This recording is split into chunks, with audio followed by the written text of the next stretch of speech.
Whoops. Yeah, here I thought I was all prepared, and I was not. Still a little too slow for the lead in there. Decided I should set up headphones just in case I need them later on. We'll see.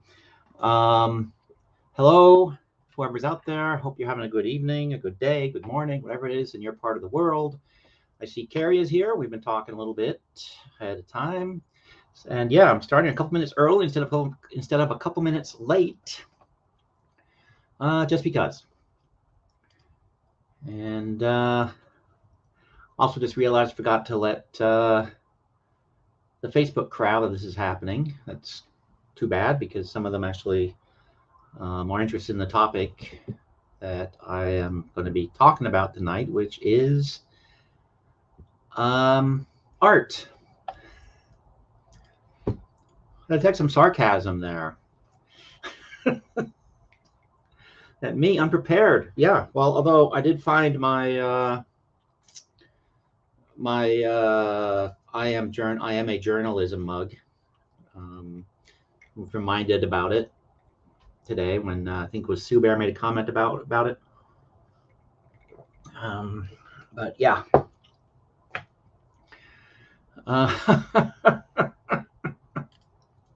Yeah. But anyhow. So, yeah, by forgetting to, maximize promotion of the stream, I'm minimizing the audience, so good for me. Yay. But thank you for coming out, Carrie. I appreciate it. As I said, I didn't really say it, but it says on the description. I'm going to talk a little bit about art tonight. I found, while researching something entirely different, I stumbled upon the Museum of Applied Arts in Budapest, Hungary. And that's an extremely fascinating collection of pretty much everything. I put their website in the link below. But the thing that really caught my eye was their collection of 7,000 plus ex libris little artworks that they've collected, both originals out of people's books that had commissioned them. And, I need to spend a little more time investigating the copyright status on some of these, but I think some of them, the art will actually pull it off and will do I think, be useful for people who are looking for clip art for their game products or their games. So some of them will do well in Nulo Games clip art packs, just repurposed and re-edited in some ways. And I just found another kind of curious one. I think I'm just going to go ahead and save it to the folder and add it to the list of things that I'll be showing you guys tonight. So anyhow, I don't know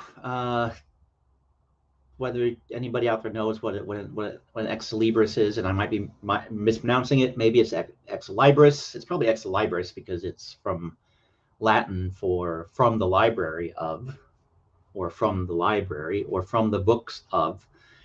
And it's a thing, it's a piece of art with a name on it that people would put in the front of their books to say,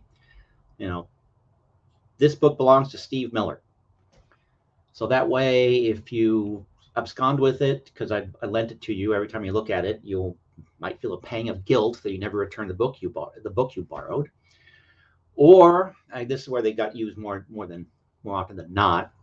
If you think that the books in your library are something that you will be passing on, down the family line or donating to someplace, then the ex libris little art pieces that you've commissioned, that's where they really belong. You don't tend to stick them in the Harlequin paperbacks.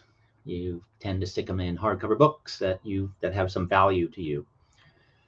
And that's the collection that they have at the museum. It's basically all pieces that were commissioned by doctors and lawyers and captains of industry and all of these people that don't know if they're exactly rich, but they certainly could afford to commission these sorts of things. And now their books are either in the collection of the museum, and so they've scanned these images, put them online, or they have the originals. In some cases, they have both the books that the thing was put into, and they have the original of the documents as well. All right, let me just save this in this folder. So anyhow, it's enough of a boring introduction. And hey, Hank, if I didn't say hi already, hello, welcome, welcome. Refuse to lend books anymore. You don't get them back. You probably need some of these ex-libris things in the front to at least make the people feel guilty that they've run off with your books. Anywho, so what I'm just going to be showing you here are just samples that, because I've gathered over the weekend, because I should have been writing, I should have been editing, I should have been doing all kinds of things. Took 4 days off. Well, I took 2 days off in my weekend. And instead I spent a lot of time just going through the Museum of Applied Arts, their various collections that they have online. And then when I found the Ex Libris, I went, holy crap, this is fun stuff. And I think I'm maybe about 2/3 of the way through their collection. And I've downloaded hundreds of them, the ones that I liked. And I pulled out some kind of odd ones that I will show off. Well, show off. I'll be showing them to you. Hey, Cap. Welcome, welcome. Appreciate you stopping by. This may be interesting, may be boring. I don't know. I, for one, think some of these illustrations are very good. Although I noticed, at least in my taste, as we move from the 1890s into the 20s and into the 30s and into the 50s, the quality kind of degrades. In some cases, in other cases, I can tell that there's still artist still understands anatomy, and it's still very much, it's layered underneath this more abstract way. But I led you into sin. What do they put on pizza down there? Do you guys do like American style pizza, or is it more like real pizza like in Italy? Actually, I'm curious. Because or do you do like Scandinavian pizzas where you have all kinds of bizarre fish on the pizzas? Pineapple, yes. Pineapple must go on pizza, especially if you pair it with ham and pineapple, or Canadian bacon. That works too. But yes. So Australia is a real place, obviously, because they have good taste in pizza. Anyhow, so I'm going to start with just sort of it's a pretty standard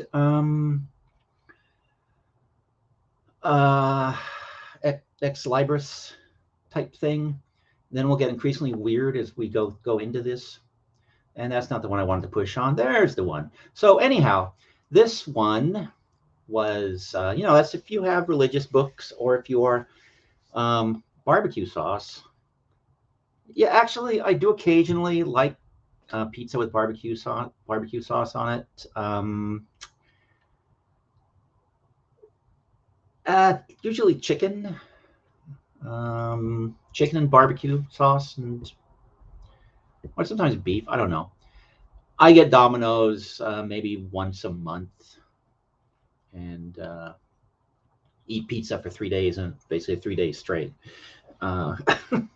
But yeah. But all right, maybe I'll have to try pizza with ham and pineapple and barbecue sauce. And let's get this set up. Anyhow, so if you're a Christian or you have Christian books in your library, this would be a pretty standard ex libris. So it's Latin for from the library of, and then we have Emile Corin down below, who is the guy that owned the book that commissioned this piece. And these are all from Hungary, which I actually didn't realize this, but like Japanese names, they go first name, last name. I never knew that until I went digging around in this museum's website.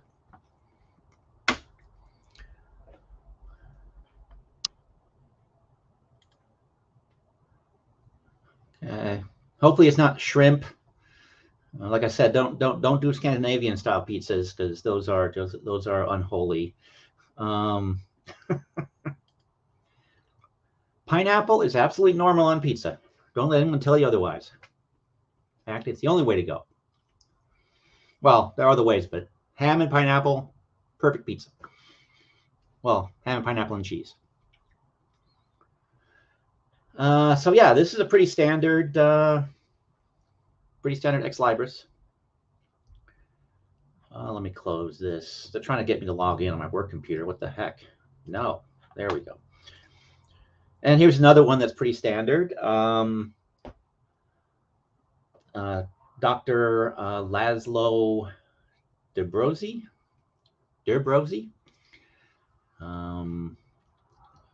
And clearly this guy wanted to capture some sort of international nature. You got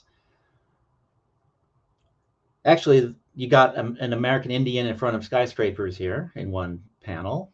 You've got Egypt with the pyramids and the Sphinx. We've got somebody from where Carrie hangs out. Looks probably trying to draw an Aborigine here. I guess that's not the polite term, I would imagine, anymore. Maybe it is. I don't know. But you got kangaroos in the background, and then you got this guy with his boomerang. And then you've got, looks like probably Thailand. And in the middle, you've got Dr. Debrozzi. And you've got radio towers and locomotives and planes. So he must, again, I did not look this guy up. A couple of these people, I did look them up because what they had was just so weird. I was just curious to see who was this person. And some of them were important enough that you can actually find them on the web still, even 100 years later. Don't know about this guy. I would assume this is pretty typical if you want to put something in your commission, something that stands for you, and you put it in your books. So when you're like Carrie's acquaintances and you abscond with them, like I said, your name is in there, so you know where to bring it back to. And this is where we start getting a little strange because I looked at this one and I'm not entirely sure if I get the meaning, if there is supposed to be a meaning here, because you've got Mercury or Hermes. Looks like he's trying to stop this gear from turning just based on how the weight is. Oh, and by the way, these drawings, I very much like I like the line work. Yes, this particular Cap, this particular drawing is from, I believe, 1912. It's either 1912 or 1932, looking at the artist's signature here. And yeah, so that is Art Deco or Art Nouveau, but this looks like Art Deco. But can't quite, is it celebrating industry? Is he trying to stop the progress of industry? What is he doing? I can't tell. But we got the owner of the book's name here. Pal Karanye.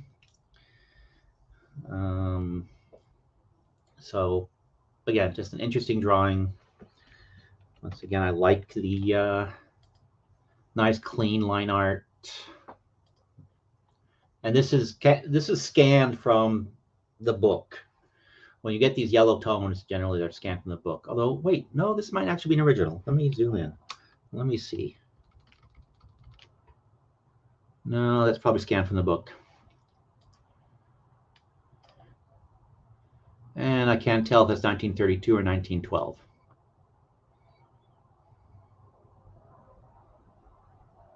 Well, don't know. I could go back to the website. I was actually very bad about noting who the artists were and what the years were on some of these things. I'll have to go back and probably try to research them, just to, you know, do the right thing for the creators. Then this one, we're getting a little stranger here. This is commissioned by a fellow named Gero Kopar, or Kopar rather. And here we have a skull, giant skull, because you've got little characters here building a scaffolding, in lab coats. And again, I did not look this guy up. Yeah, I think in 1912, just because of the whole industrial thing that was going on in that picture. But yeah. So who knows? This guy was an archaeologist or a doctor, whatever he was. I did not research him, but I like, again, the lines on this picture. And these things were reproduced, they're like small little things. I don't know, maybe some of you have actually used these when you were kids, because I remember there being, you could get, this book belongs to, those kind of things. And that's what these basically are, except fancy. Whoops, hello. Trying to get rid of, there we go. So yeah, so now starting to get into the territory where they're getting a little stranger.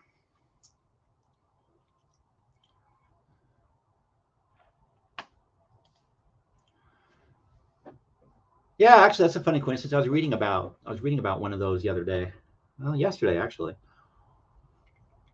The one where somewhere here in the States, where everybody was writing papers about it until the guy, everybody as in anthropologists and stuff, until the guy blew his scam by getting drunk and bragging about his hoax at a party.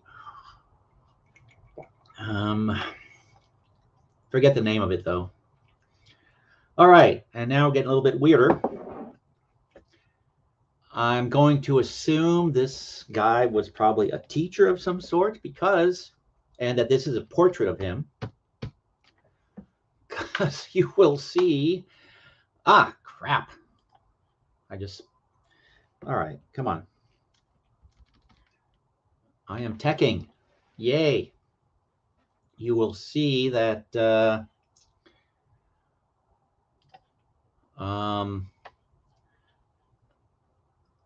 this is his head, or his brain rather, his mind, and you've got a couple of naked people here. That's something that, by the way, is very popular in all of these are naked people. Yes, indeed, Carrie, they are naked. As we go deeper into this, you will be subjected to breasts and other nakedness. So you might want to avert your eyes or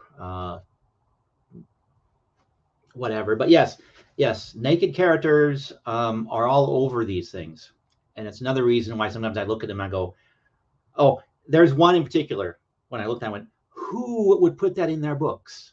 Who? And I'm pretty sure when I get to it, you'll know exactly what why I'm wondering. So yes, here, they are, his fertile mind, I guess, is what might be the message here. I'm not really sure, but or it's, you know, one of those giants that they were finding in the 20s. Because I think this one, if I recall, actually is from the mid-teens, as in the 19 teens, like right before World War One. But yes, they are naked.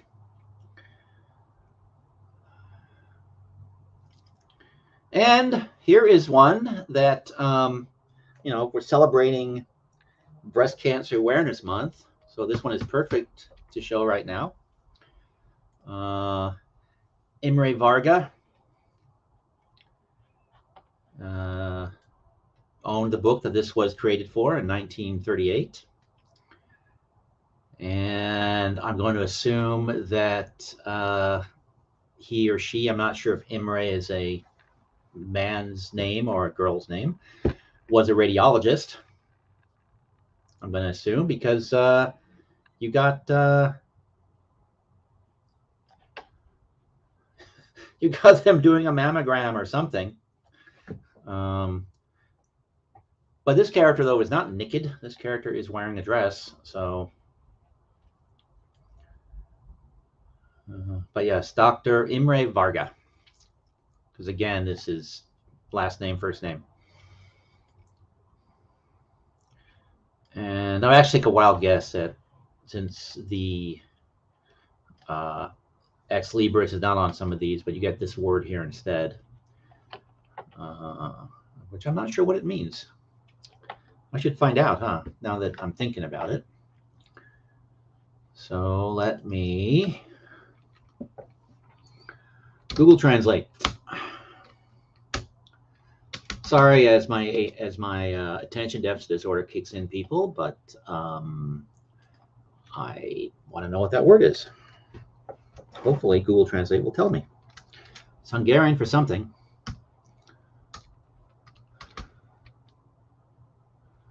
I did not recognize it, just an auto detect. So let's go to Hungarian into English. Ah, yes. Okay, that is exactly like I thought. That is the Hungarian word for book.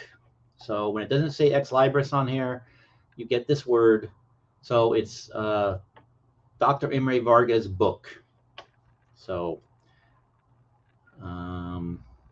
and like I said, didn't research this person, but yeah. So here we go. My contribution to National Breast Cancer Awareness Month.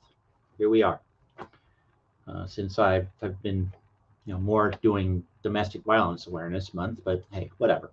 There's room for all, right? All right, so this one is actually labeled ex libris eroticis. Took me a moment to recognize what's going on in this.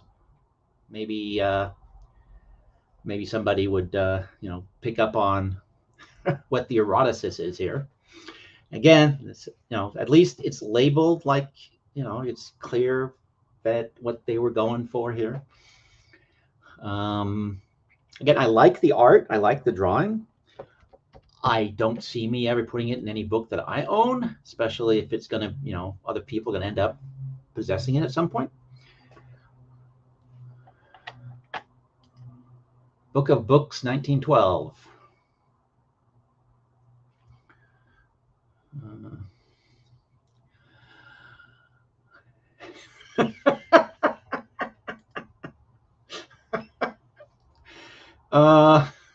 What?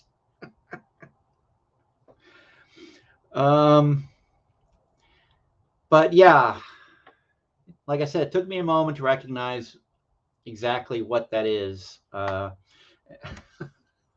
Maybe you guys were a little swifter than I am, but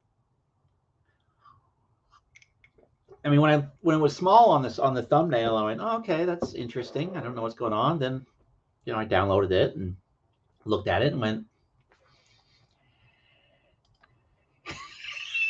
ah, yeah, yeah. So yeah, again, she's naked. Well, she's got a flimsy little silk thing there.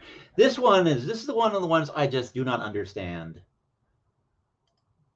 That the other one I don't quite understand either, but this one I am completely at a loss to understand what the significance of this is. Oh crap, I just clicked on the wrong screen again. Hang on. Let me fix my foobar on my end. There we go. So this. So what we have here is from the library of Magda Clark. And we have a character in a milk bottle or beer bottle or something. And she's drawing air through a straw. Now, I mean, it doesn't look like it's sealed here. Maybe it is. I don't know, but yeah. To scale. Yep. Oh, there's one that's even yeah, it's coming up. It's coming up. And there's a bunch that I just looked at and I went, God, I love the detail in the drawing. It's fantastic. Except for that big giant penis. So, I don't know. Maybe some night I will do a big giant ex Libris big giant penis illustrations. I don't know. Probably not. But aside from the big giant penis, everything else going on around it is interesting. Yeah. But this one I do not understand. Maybe if I looked up Magda Clark, and see if she has any sort of footprint all these years later. But I do not understand the lady in the bottle getting air through a straw, or do you put the straw in there and drink the lady? I don't get it. And it's just weird. But at least they put a coaster underneath the bottle, so they're not going to be staining the table, I guess. So yeah, if anyone has any notion as to what in the heck is going on here, to share. Oh, that reminds me. I guess I should put out the link in case somebody wants to come up and make more elaborate commentary than can be typed in the side chat. I'm sorry, I completely forgot. Not being rude, just feel like talking about art. Let's see. So here we go. This is the link in case anybody wants to come up. Hopefully it works. I will pin it at the top.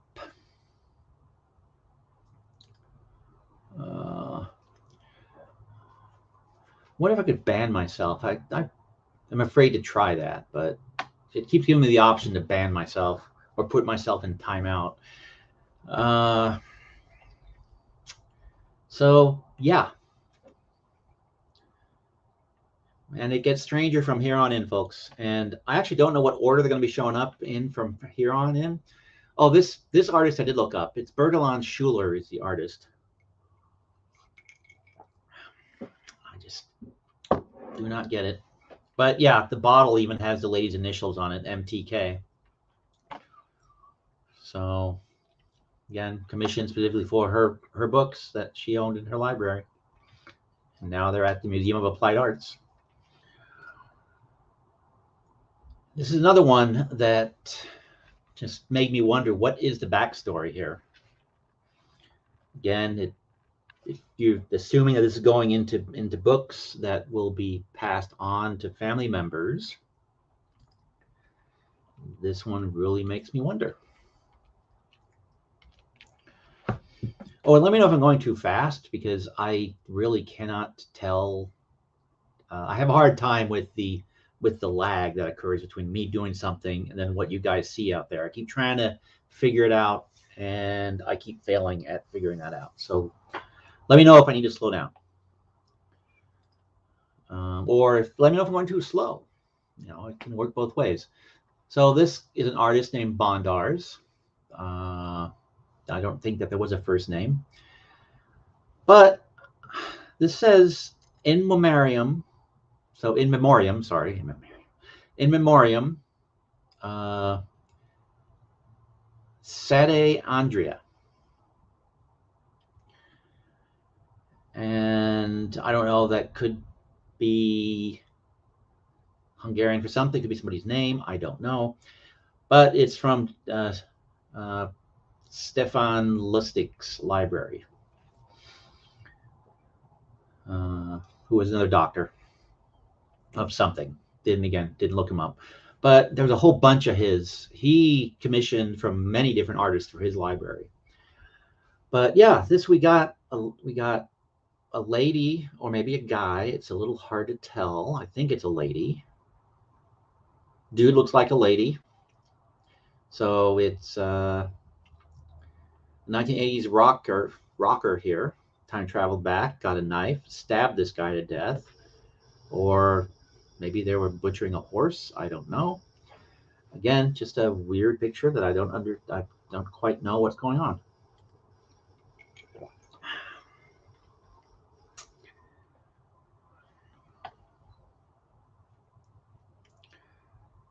But again, I like the composition. I like the lights and the darks and just the way the whole picture is put together.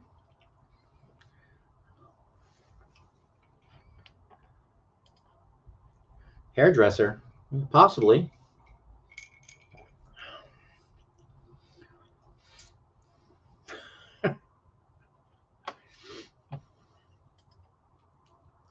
Then there's this one. Again, we got more naked people. Somebody's so naked they don't even have a skin anymore. But this is another recurring theme. But that's probably because a lot of these try to invoke medieval art. But you get skeletons in quite a few of these. So naked people and skeletons or skulls are a repeating theme. But that poor girl or guy, whatever it is either sad or the music is so horrible. But this is one of the less weird ones. Again, it's mostly because I like the composition. I like the line work on the skeleton in particular.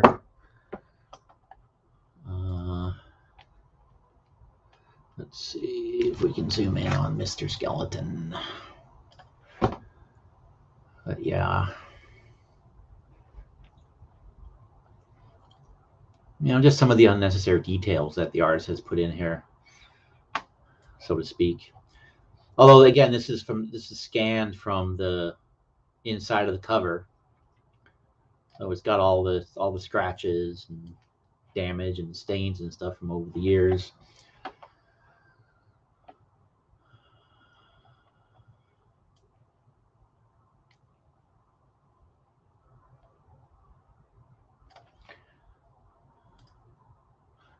All right, this is another one where we've got a skeleton and just a little bit of weirdness. We've got three clowns that are singing a song of some sort. This is from 1936. The artist is a fellow named Yadasi, or Yadis. I don't know how to pronounce it. Yadas. Yadats, whatever. And you got a skeleton beating a drum over here, out of view. You got the singing clowns. And this is not an that's something else that I guess people did, and didn't dawn on me until I was going through all of this, but sheet music sometimes. It's actually collections of sheet music. And so you get S Musicus.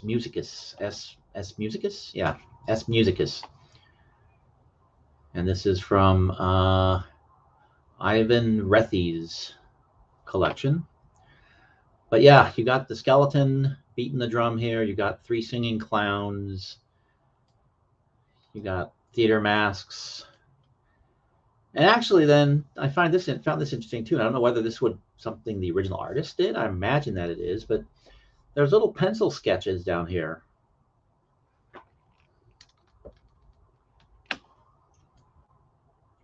got a little scribble of a guy playing some sort of wind instrument, a skeleton, I don't know, blowing a tuba. I don't know what that is. And then you got a dancing skeleton over here. So, yeah, again, just weird little details. But yeah, the singing clowns, the trio of singing clowns. And then they've got this little symbol on his leg. I don't remember what it's called. God, it's been too long. But yeah.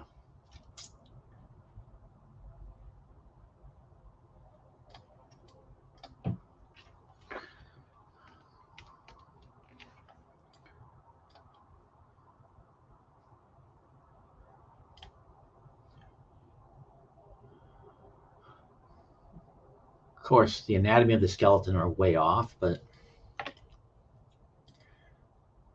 yeah, thank you, ZXL. I think, yeah, there were 5, and then there was 0, and now we're back up to 3. I don't know how it said there was 0 while Cap said something, so I don't know how reliable those numbers are. But welcome, ZXL. We're looking at ex-Libris art from the first half of the 20th century and the very end of the 19th century. Next. Here we go. Here we have the recurring themes of naked people and skeletons.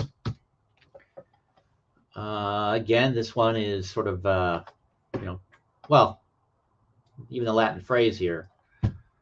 Oh my God, my Latin is failing me, but life is short. Years are long, life is short. I think that's what that means. Let's make sure. Let me see if I'm remembering correctly or not. It has. This is one of the sad things that tells me how old I am. It has, at this point, literally been 35 years since I took Latin, and I haven't used it because I have not read any. I have not run into any Roman legions. But I think I'm remembering that right.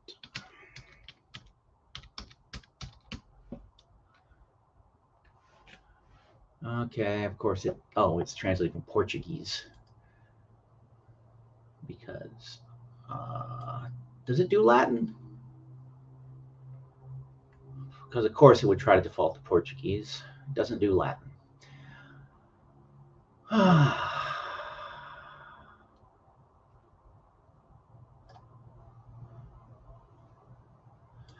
All right, well, apparently Google Translate doesn't let you talk to stray Roman legions that you might encounter. But yeah, I'm pretty sure years are long, but life is short is what that means. Or time is long. I don't know. I don't remember. It's been too freaking long. Life is brief. Okay. Okay. Yeah. Thank you, Cap. Thank you. But yeah. Is the pizza there yet, Carrie? So here we have, and again, she's probably looking at a painting of herself, and because she'll, this will be forever, but she's gonna wither away because time passes.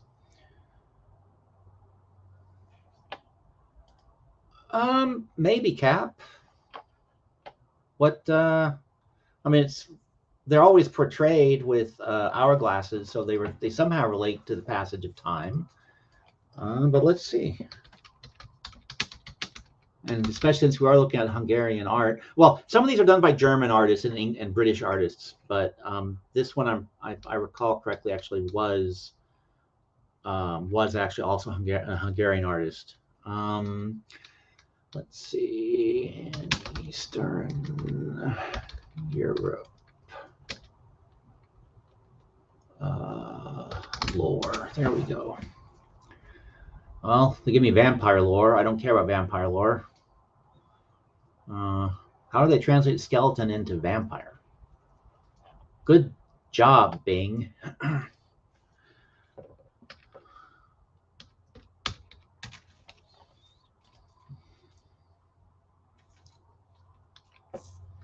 Oh, you guys can pick up the phone and call the place and say, "Give me pizza."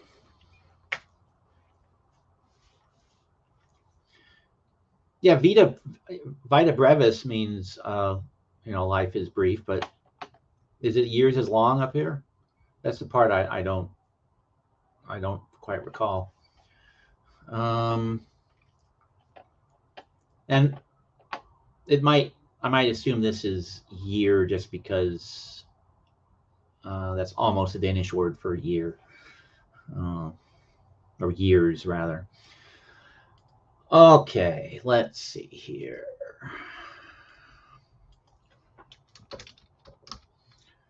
Eastern Europe, skeleton symbolism.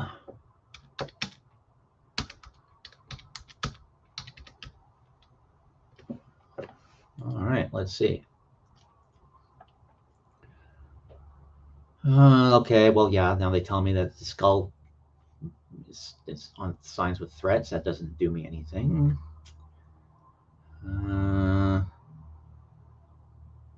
Well, I got a hate symbols database.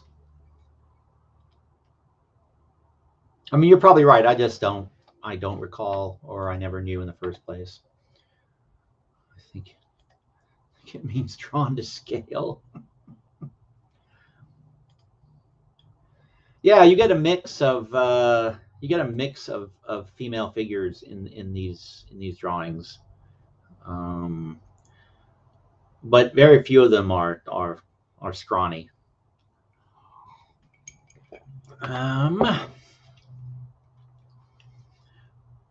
But yeah, just like it. Again, it's not well. The permanency of art, I suppose, is what we can look at here. So that, yeah, this I can see this go in a book. And of course, down here we have actually the book's owner. And this is from 1937 is when this was drawn. Ex Libris of Ferenc Nagy, or Nagy. Wasn't that the character in Walking Dead? Was his name Nagy?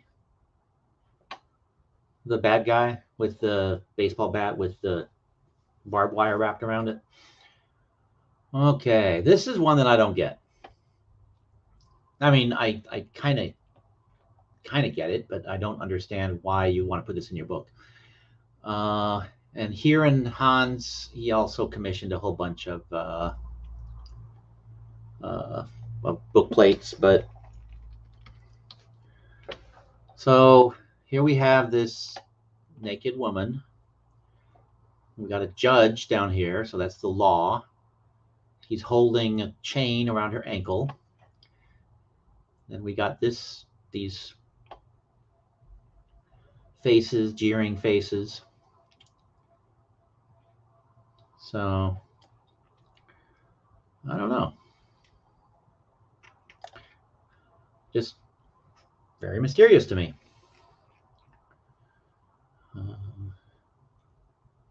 But these are all males, I think.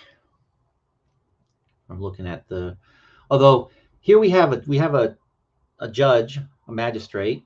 Then we have a religious figure down here because he's holding a rosary with a cross attached to it. And then just these kind of nondescript figures. I don't quite know what they are or who they are.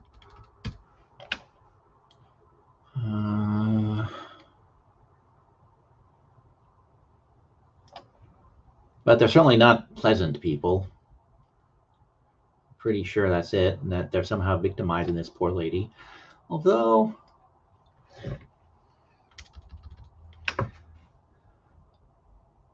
I tried to make that expression.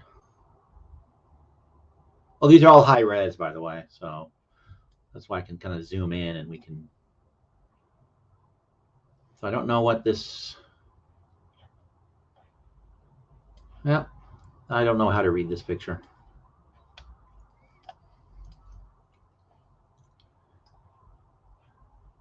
Oh, yeah, there you go. There you go. That's probably it.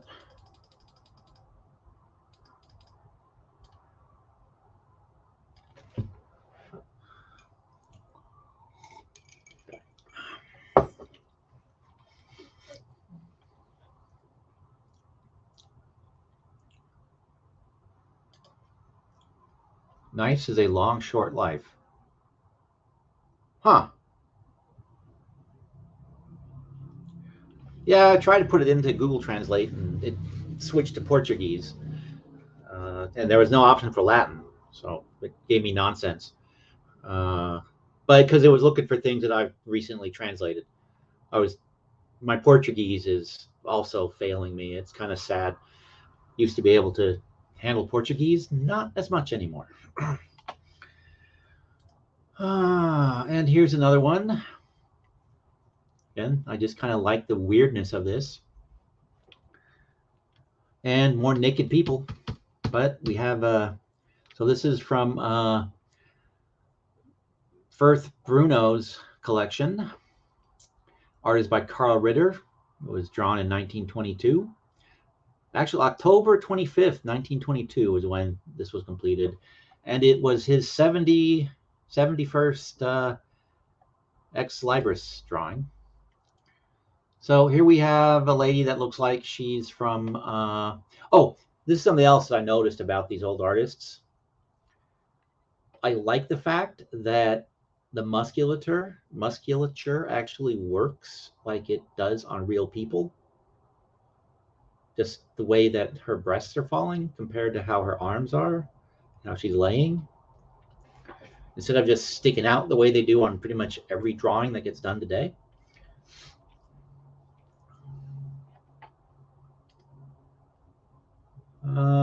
I don't know what that is, but I'll have to check it out. So looks like she's, the hair is kind of 17th century France, or 18th century France rather. And they're carrying this book, these three guys down here. We have a fellow in armor. We have a skeleton. And then we could sort of have a noble, dandy-looking fellow here. Cityscape in the background. And all around them, there is the border that also has characters and people on it. So this is just crammed with stuff. You've got storks, I think, up here in the corner. And she's holding an owl. Actually, owls show up in a lot of these too, which owls, they're symbols of wisdom and learnedness. So that makes perfect sense that owls would show up. We got angels here at the top. We got a naked woman over here, a naked angel here. And we've got these people down the side. Again, I'm sure that they mean something to, this some sort of religious figure here. Eastern Orthodox guy. And these are probably famous buildings that if I was smarter or more educated, I would recognize them. And here we have more religious stuff, more priests. We got Jesus on the cross.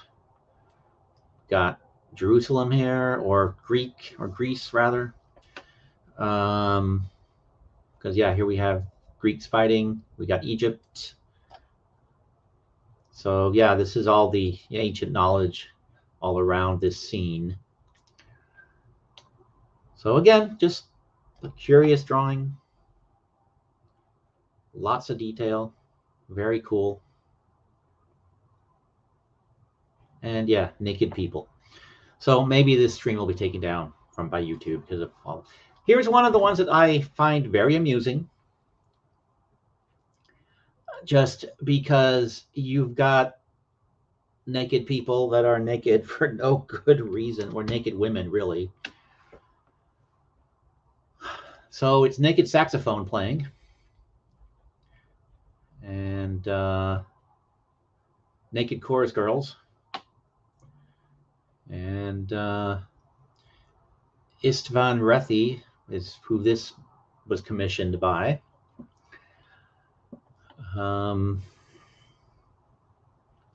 Again, I like it. I think it's an interesting drawing. I don't quite understand why, but I like it. And I think this was from the, I want to say late 20s, early 30s, if I recall correctly, where I found it.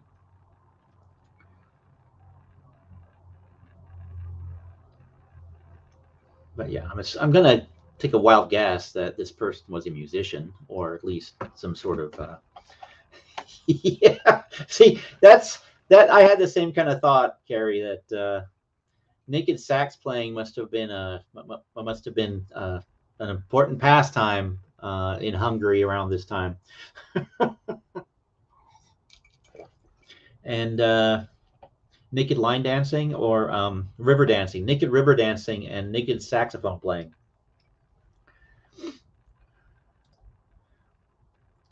And so here we know, actually we don't. I just realized this is the guy's name. So this book belongs to Ferenc, however that's pronounced. And I first thought this was engineer, but it's not. That's his name, Eisinger. So this is another one I just kind of liked. Again, don't quite understand what's going on in it, except we got the guy painting. I think this might be his muse up here. And of course, the muse is naked.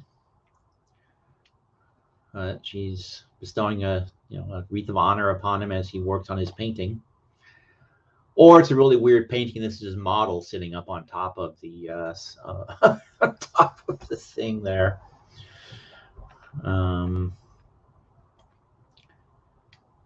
Yeah, this is from 1921, and this is again the original drawing, as it is in the library. And here's one that I'm sure is full of symbolism. I mean, the light, of course, is the light of knowledge. She's standing there on the book. And speaking of, skinny women, here we have one that is extremely underfed. Dr. A. Schmidt owns this book. He's a medical doctor. And we got her with the, knowledge. And so there's actually quite a number of these where you've got crows and you've got somebody holding up a lamp and shining light in the darkness, and there's crows flying around. So again, I'm sure there's meaning. It can be researched, but I have not, because I'm just admiring the pictures. Again, I like the line art, like the line work. I mean, he even drew eyes on the crows, which he really didn't need to do, but he did. So yeah, and plus she's pointing. It's not just a hand, it's actually a hand that is pointing. So I'm sure there's all kind of symbolism here.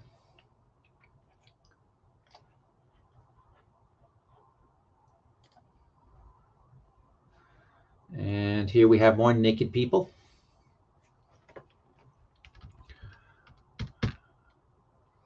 And this is X. So this would go in play manuscripts or collections of play manuscripts, because it's Ex Theatralis.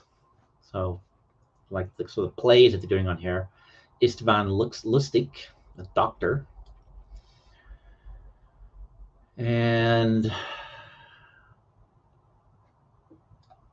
so we've got the naked lady here pulling the strings of these folks performing the play down here.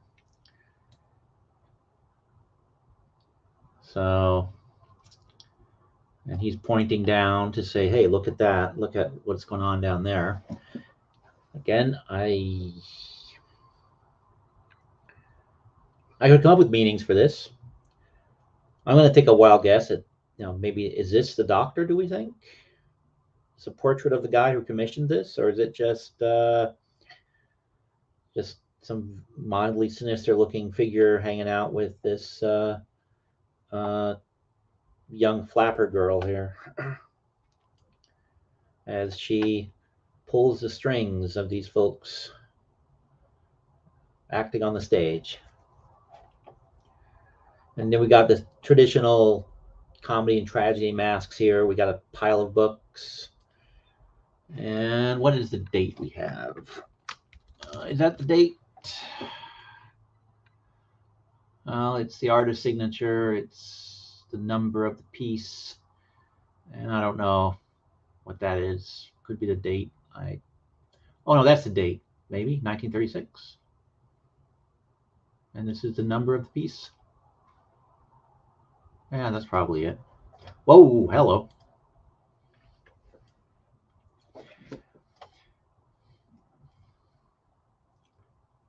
Yeah, I mean, they're probably both.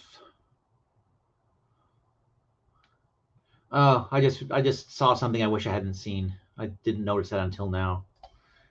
Is that what I think it is? I thought it was just part of the thing, but now I'm realizing it's might be part of the guy. So must be guy inches that we have going on here, or maybe not. I don't know. I'm zoomed in so close that maybe I'm just noticing things that aren't really there. Okay, so that is what I was afraid that it looked like once I got in close enough. I had not noticed that until just now. I am just a innocent babe in the woods. Apparently, I don't see these things until they smack me in the face. Well, okay, so this is weirder than I thought it was.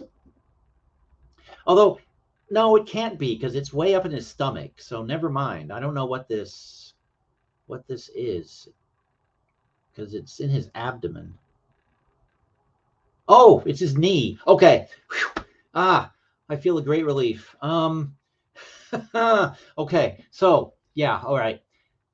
So I was right. This is the cloth. The cloth is over his leg, and then this is his knee. This is his other leg, and that's his leg.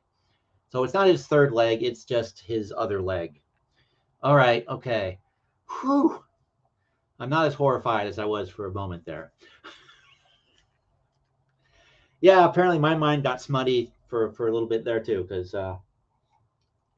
yeah, it was something other than I initially thought it was, but it's his leg. Thank God for that. Okay, now this is the one, and this is the same guy, Dr. Istvan Lustig. This one just I don't understand what in God's name this is messaging. So we have a bride, and she is walking down a row of, well, a whole lot of penises.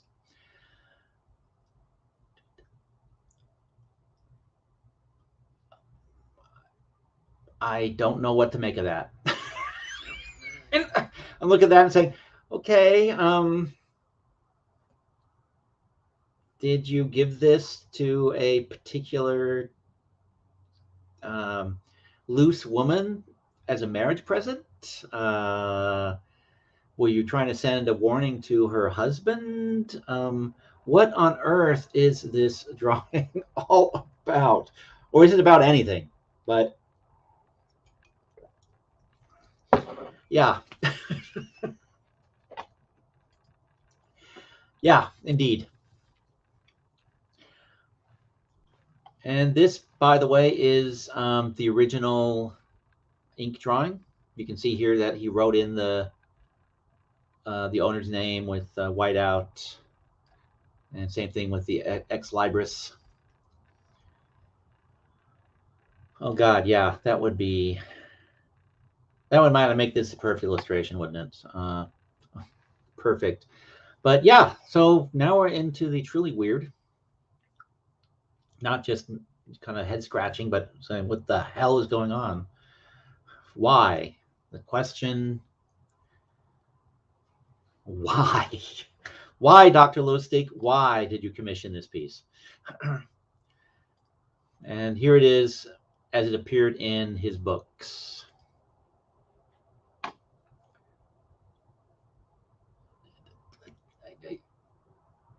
I have no words other than why? Why, Dr. Lustig? Why? Okay, we're back to kind of the standard,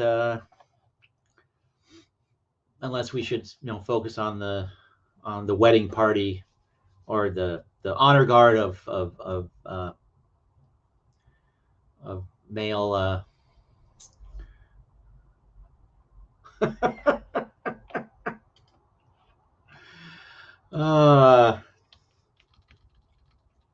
I guess they do. That hadn't registered with me.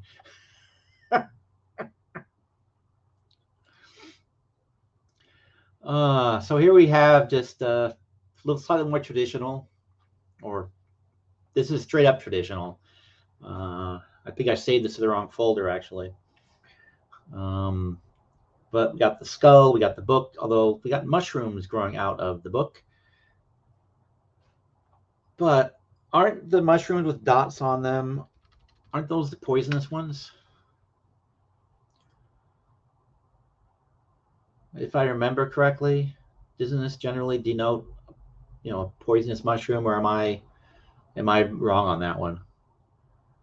Because I am worried what kind of doctor Ola Daniels or Daniels was. Daniels.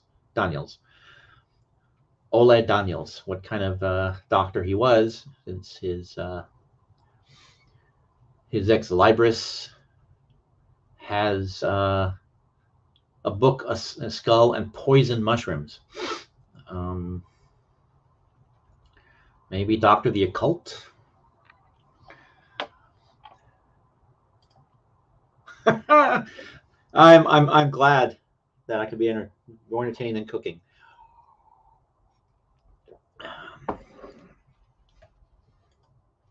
So yeah. Again, I just once again, I kind of like the line art. I like just the details of the shadow. Just like the style on this drawing. And so taking a break from the naked women, we have a naked guy.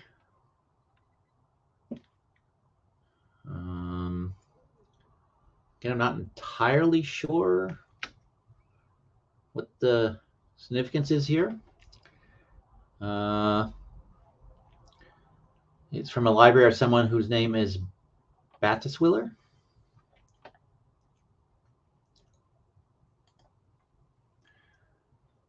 Like what happened here recently, woman fed poisonous mushrooms to her ex-in-laws. Her ex-in-laws. On purpose? I mean, once they're ex-in-laws, I think that, she would be happy to have them out of her hair. Because aren't we supposed to hate in-laws? So we have one of the four horsemen here. Death, obviously, and we got all kinds of dead people scattered about. And the naked guy is standing against a book, and behind the book, we accidentally, yeah. And behind the book, we have a bunch of people with light shining down on them. We have one of the signs of medicine up here. A snake in a bowl. That's one symbol that I actually do recognize and that I remember, and it comes up a lot in these as well. And I'm assuming this is some sort of educational text because we got an owl here. Yep, indeed, that is an owl in the book. Oh, now I screwed up my screen again because I keep having the wrong thing selected. Let's back that out so we can see what's going on. There we go. And this is the one I was trying to zoom in.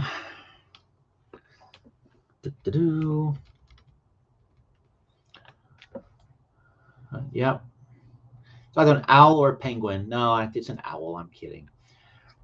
But yeah, so with the knowledge in the book, I think then Mr. Naked guy is protecting all the folks back here, all the women and children. Because I just noticed that right now when I zoomed in, that's all we got back there are women and children. So this must be the guys that are laying here on the ground. Maybe.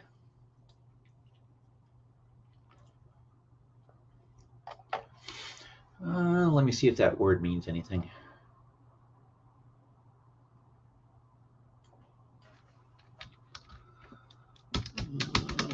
Or if it's a name.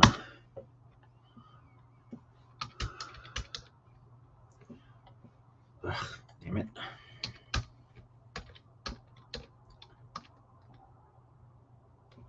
Well, Semmel means roll.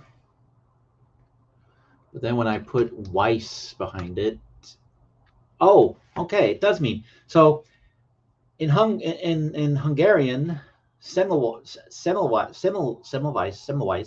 means not at all.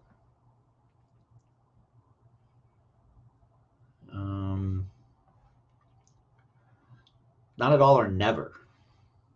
So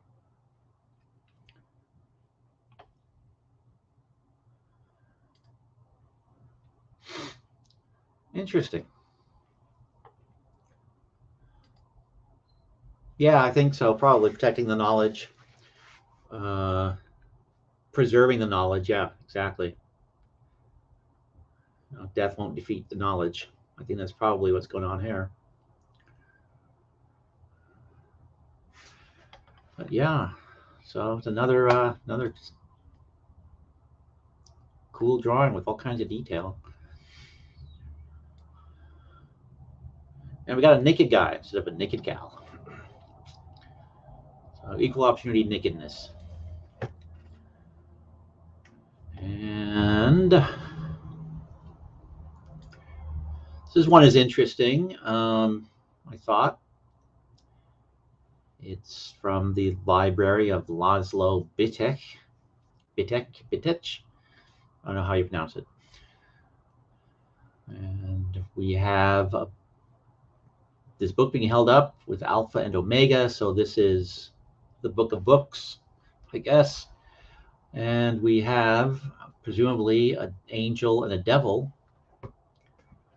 because this person has a halo here, and this person has bat wings. So we're looking at kind of, again, medieval iconography here, or again, Art Deco and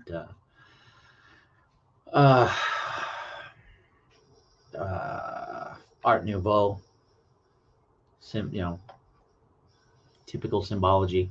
And you've got, I think, stylized, they're either snakes or flukes. I think they're snakes on the book cover. And this is the guy's name that commissioned the art, whose book this was. So yeah, this is the book of everything, or everything can be learned in a book. But yeah, Alpha, Omega. So the beginning and the end, good and evil. And I don't know if this is significant, but the hands are the same color as the demon. Don't know if that means something or just because it's two-color printing. Don't know. But again, another cool drawing. It's more stylistic than most of them. Not stylistic. Someday I will have a schedule that works where I can do this without being tired, and where words come to me more easily. But anyhow, again, I like it.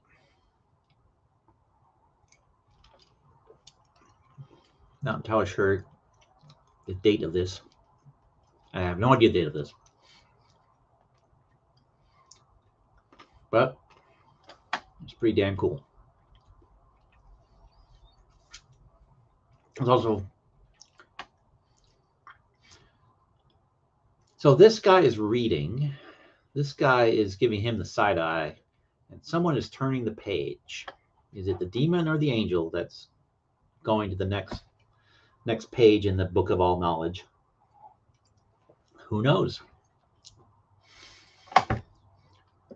And this one is actually pretty clear what's going on in it. First, it's Burske Geisler's book, as we know this is his book. And we got a stylized naked woman holding up a book that's shining with knowledge, and naked people sitting around on the ground worshiping knowledge, or being knocked off their feet by knowledge. Again, cool drawing. Not as realistic as some of the others have been, because we're getting past the point where people are drawing sort of realism. This is art. This is very much Art Deco. The sharp angles and the contrasts. Yeah, could be. This guy should also be easily translated into a stained glass window. Part of it, at least. Well, maybe not. I don't know. Nah. Never mind.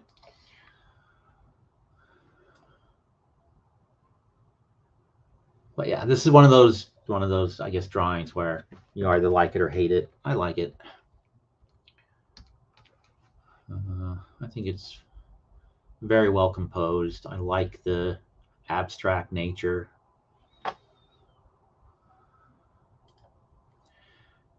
And here's one I not quite sure how to take this one. So Andor Cessnar, don't know who he is, didn't look him up, but it's from his library, and he had a drawing of a fellow in evening wear murdering music.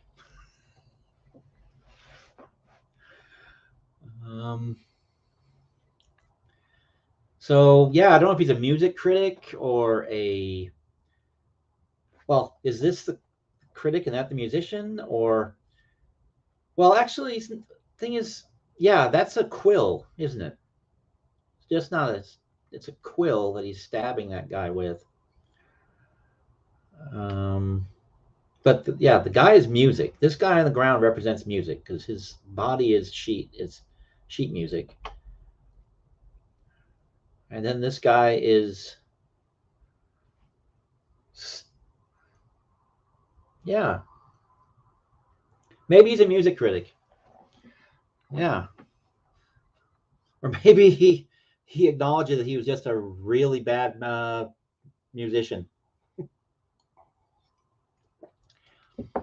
Actually, you know what? Let's look him up, see if anything pops up that fits with the time frame. See if he's famous enough to have still have an imprint all these years later. Let's see. Isn't Andor also a Star Wars planet name?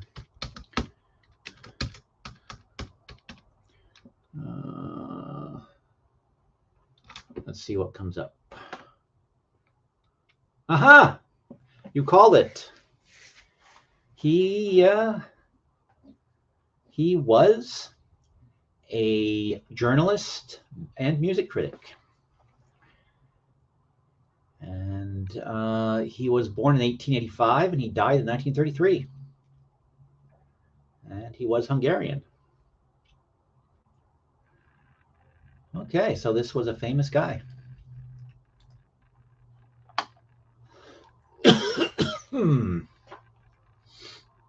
Can't quite tell what he's famous for because it's Hungarian. Maybe it'll translate it if I go here. Let's see. So good call. Okay, so his parents were engineers. He grew up in a large family, had 2 sisters and 2 older brothers. At university, he was studying, he studied the Academy of Music. And some people I don't recognize are his fellow students, but that's because I'm not Hungarian. He spent years as a police reporter, and then he edited the text color sheet. He wrote many books on music. He wrote a at the time, highly praised and respected paper on Richard Strauss's Salome. After 6 months of illness, he passed away in the care of his brother in 1933. So very short bio of the guy. So good call. You're good at interpreting these things, Cap. And I should have put your comment up there.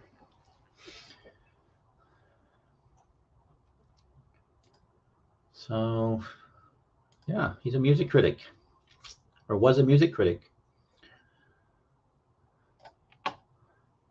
And whether it's him stabbing the music or whether it's conductors or other people stabbing the music, I don't know, but yeah. Or whether it's pinning it down or interpreting it. I don't think so. Why? Were you trying to say something that wasn't coming through? I thought I was responding to your comments. Can you guys hear me okay? Now I'm worried. Ah, okay, good.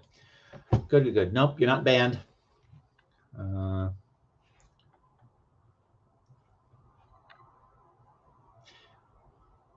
Oh, yeah, I'm actually not monitoring YouTube. So it could have been, and I didn't get any messages that things were crapping out at the StreamYard's end. So maybe YouTube chat was not working properly, but nope, I have not. You are not banned again. Mr. King hasn't been around much, so no one's been here to ban you. But looks like it's working now, I hope. Plus, there's a 200 character limit. I run into that just because I tend to rattle on if it's not obvious from my. And then it looked to me like it would let me post because I had gone over the 200 character limit that comments have to be. They have to be below 200 characters or they won't post. So that might have been what was going on. You don't realize it until you look and say, oh, I'm at 200, 205 out of 200 characters. So maybe that's what happened. I don't know.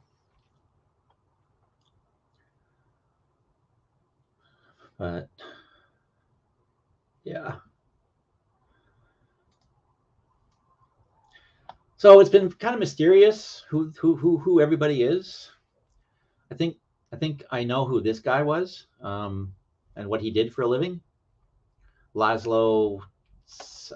Maybe he's famous too. Let's look him up, see if I'm right. I'm pretty sure the guy had something to do with engineering and aeronautics. Just a wild guess. Since he had this picture for his books. Oh, and that actually, okay, I'm picking up enough here. I'm pretty sure that word underneath his name, that means, that's basically ex libris in Hungarian. Because Ebol probably means library. Let's see, who is this guy? Is he famous? Will he come up? Laszlo. Why, yes, he does. Except he's a Hungarian physician that is currently alive and was born in 1966. So not this guy, because this drawing is from 1942. Professor. He's a gastroenterologist, so not him.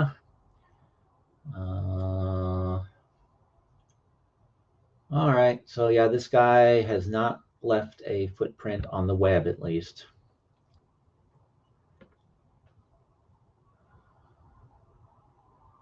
And I'm coming around to realizing that Laszlo is a pretty common first name over there.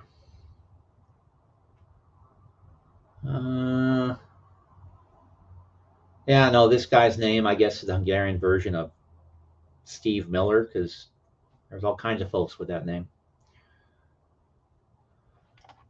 Well, let's try this. Engineer. See if that does anything.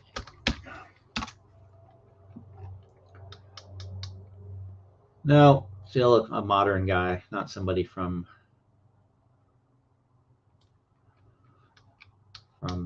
way back then. Okay, well, it's a thought.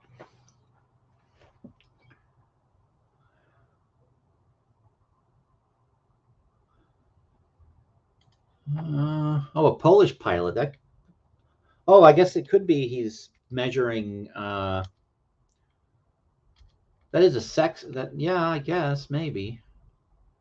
That is well. He's got a slide rule here, right? Is that what that is?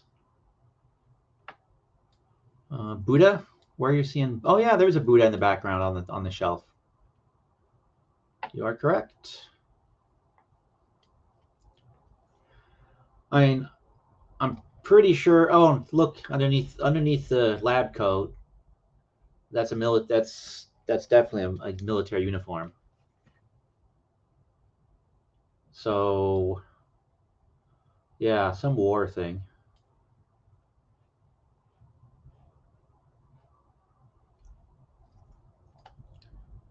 But yeah, not enough to really recognize what service.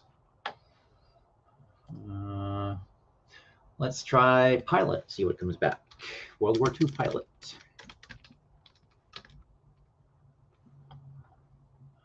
Double. Oh, let's see if this is the guy. No, still just people that are running around with that name today. Unless he's a time traveler.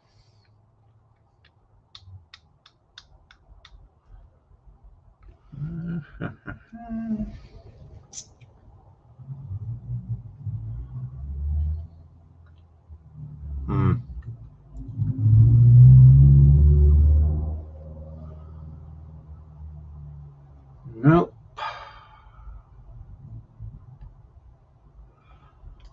Nope. Drawing blanks. Let's see. WW2 pilot. Let's see. Since I just tried engineer. Pilot.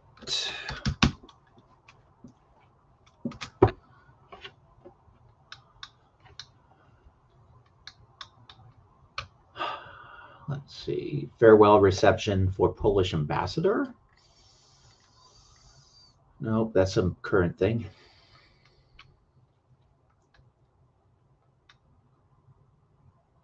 What was this guy's name again? I think I may have found him. Let's see what this is. Oh,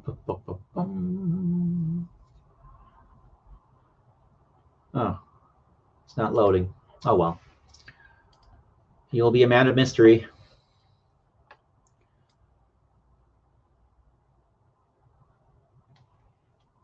Unless,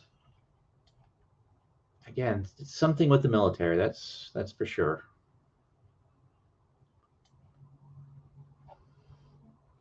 And airplanes.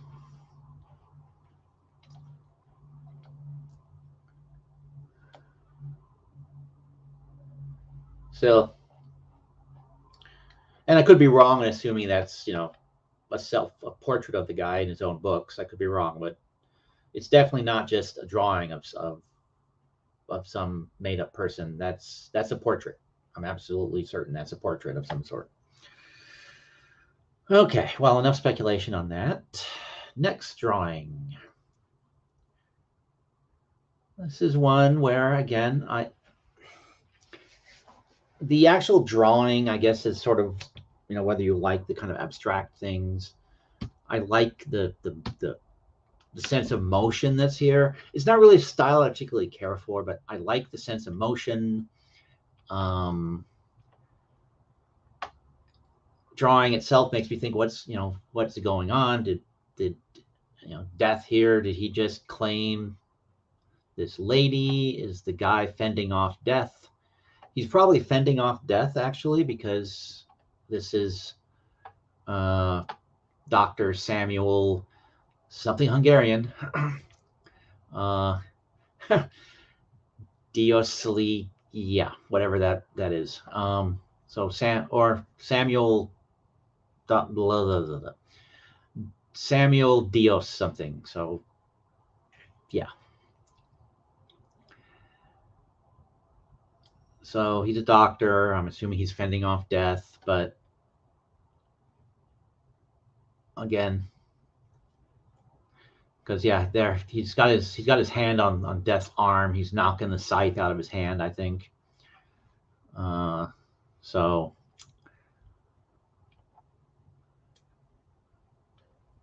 yeah, a little bit curious to put in all your books, but it's pretty neat.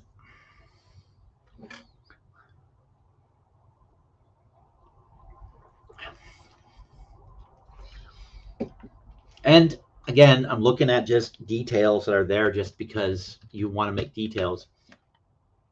Death is wearing a belt, and he drew a belt buckle, and the pants are coming, are being held up and folding over the belt. It's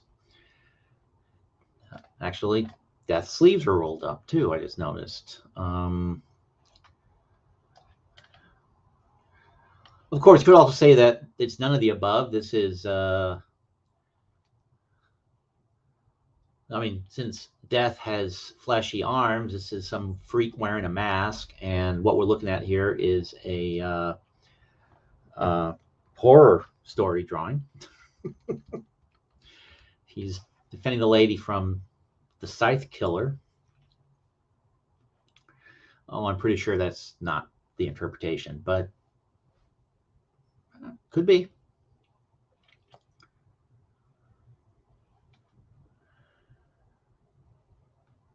Although Death is not wearing shoes.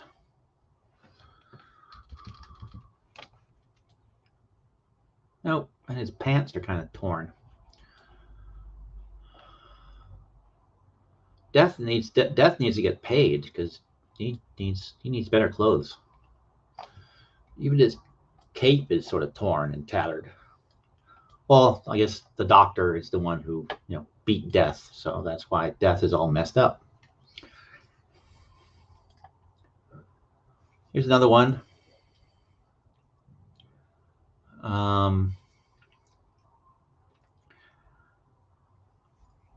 It's a Ludic, or Dudic, sorry, not Ludic, Dudic. I just like it. Got the wisdom up here. Got knowledge, black and white, either used for good or bad. You've got symbols of science and medicine. You've got multiple symbols of time passing.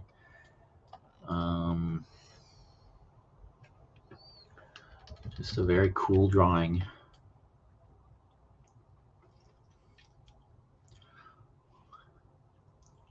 Oh, the thing that popped into my head when I first saw this drawing was the German eagle, because I've seen that portrayed in many pictures, and I was wondering if there's any kind of relationship or connection. Probably not. But there actually is a series of these that were done by the same artist that I'm going to be doing a post over at Shades of Gray, arranging them in a story. Probably not the story that they tell, or if there even was a story. But there will be a story all about Redhead taking her shirt off in the sun and blinding and defeating a dragon as a result. Well, I like the composition in this one. I just like the and it's just mysterious. That's really what I like about it. I like composition, and it's just strange. It's just neat to look at. So I'm with you, Carrie. Can't put my finger on why, but I, again, like the composition.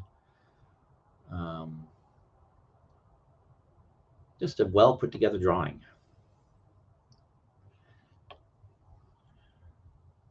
And is this good or evil, or is it just black and white? What is it? Why is the skull like that?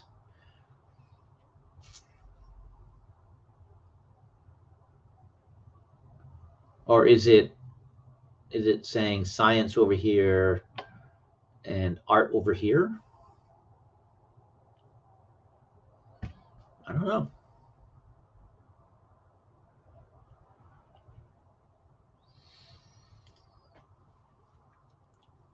This one actually I find extremely interesting.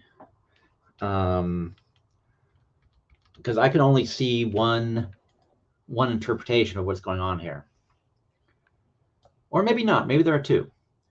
But it is from, oh, what is that year? I just noticed that there's a year down here. Maybe. Nope, just the guy's signature. Well, and this one actually didn't have a year on the site. It was just there. But, so I remember this not having a year, because I'm looking at this and I'm thinking, okay, maybe this is, from a period where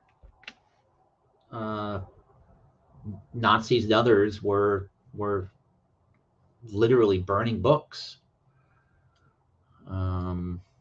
because that's what came to my mind. I mean, then the world is in flames here, and these books are falling into the flames, and this guy looks like he's trying to catch them, and that's one interpretation. I guess the other interpretation is that he's throwing them into the flame, but I don't think that's the right one. Is this guy someone that has left a footprint that I can find?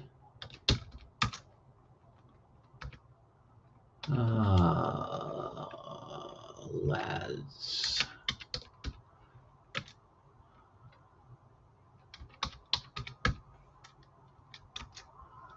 Rago. Nope.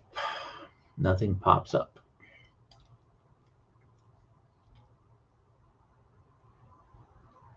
No.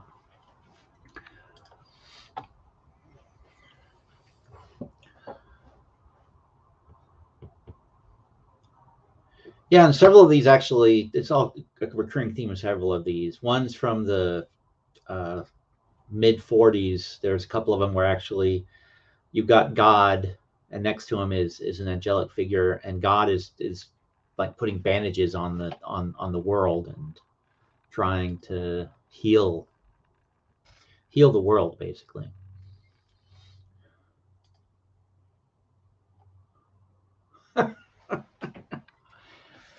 Well, maybe, or this is just part of the conspiracy.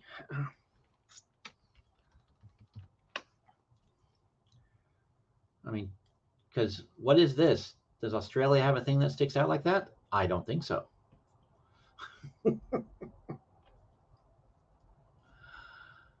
But yeah, that's Africa, and so, but yes, Australia does exist. Maybe.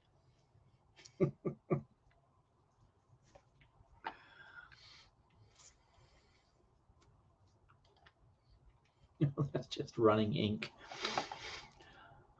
But yeah, so. But what is this he's holding here? Can't tell. But I'm thinking he's trying to save the books from falling into the fire. That's my interpretation.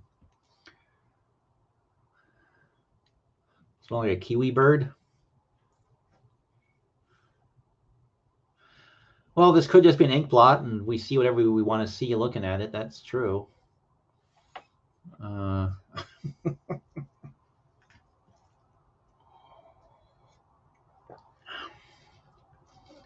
Good thing that we don't have a flat earther visiting tonight, because they would get upset at this globe, I think. And I would feel like I'm being a bad host. Oh, here we have more naked people. Andor Fisher from his library. And don't know what. So you've got a skeleton in the middle. You've got Pan playing his flute, and a very happy naked woman. Of course, the skeleton. Well, no, he actually has a piece of cloth, so he's not as naked as he could be. But Google Translate. Let's go back to that. See if that word means something that I can figure out, since it's there 3 times.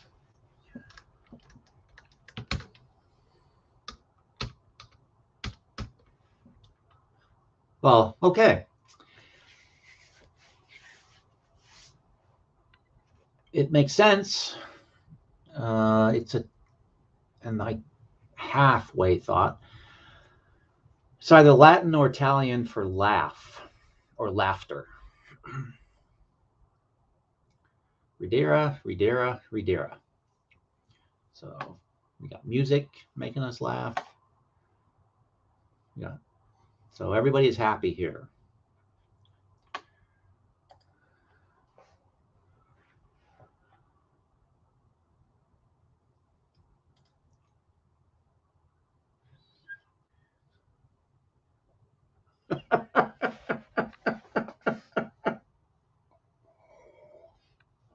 Yeah.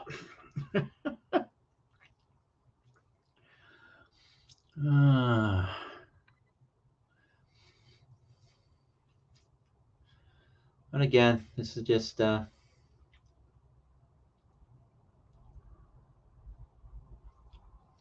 like the picture, like the fact that the artist actually, you know, the muscles are as they more or less should be.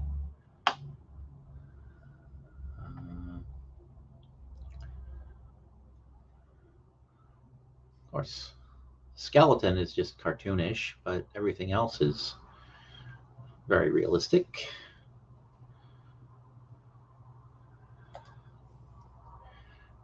And this one is just, this is probably how they're going to find me someday, probably.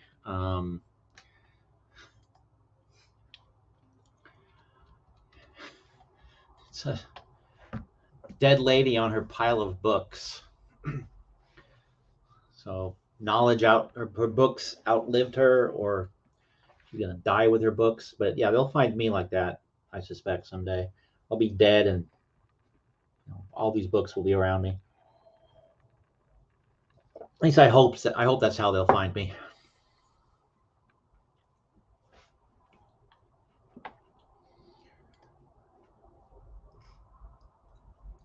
Well, it depends. I mean, I don't have muscles.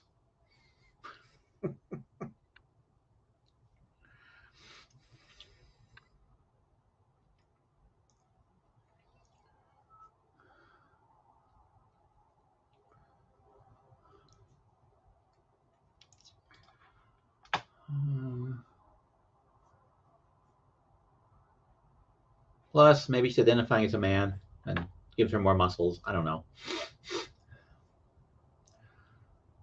But yeah.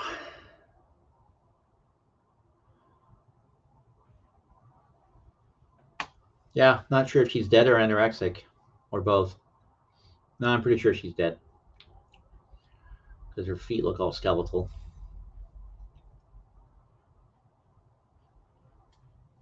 And again, these things go in books that you're passing on to others, or I guess you don't want them to steal. So, Carrie, you need to get a bunch of these and put them in your books.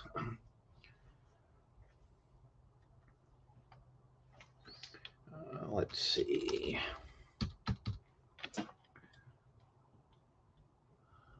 It's like skeletal feet. A little hard to tell. The picture is worn.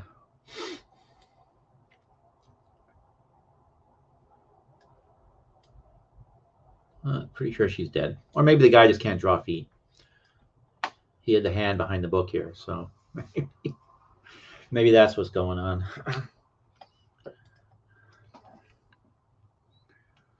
All right. Yes, look at the top of my head, people.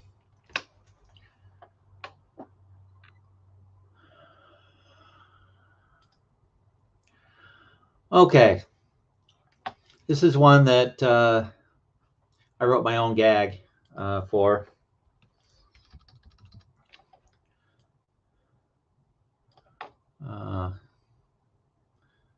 We got what I think is a lady laying here. Those look like breasts.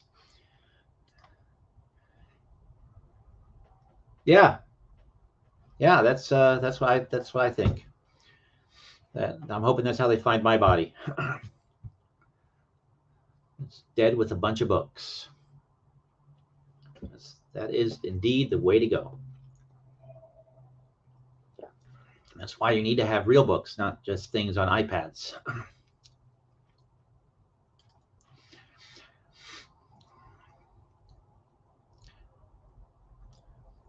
Well, whether the person here is a man or woman, I think it's a woman. And this old guy is looking down at him or her and saying, when I said I wanted you to give me head, this is not what I meant. Or, ha ha, very funny. When I said I want you to give me head, this is not what I meant.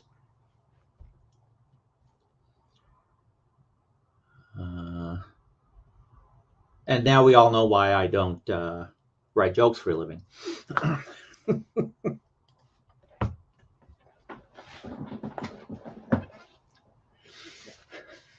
But yeah. Again, it's weird. You got a naked person laying here next to this guy that's holding a skull.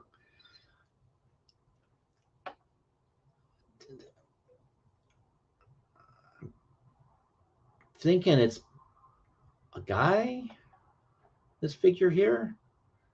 It's a little hard to tell because of where the sleeve is laying, but well, let's see if I zoom in. If we, for God's sakes, I just did it again.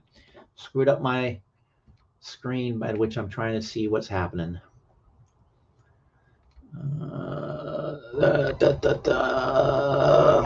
There we go.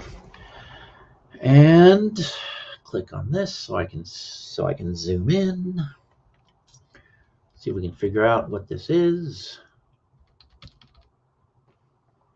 I think it's a female.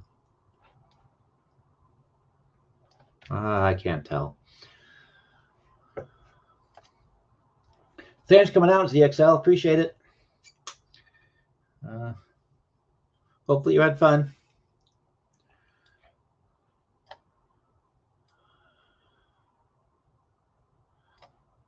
Yeah, the guy does not look, this old guy does not look approvingly. So I'm going to stick with my, this is not what I meant when I said, I want you to give me head.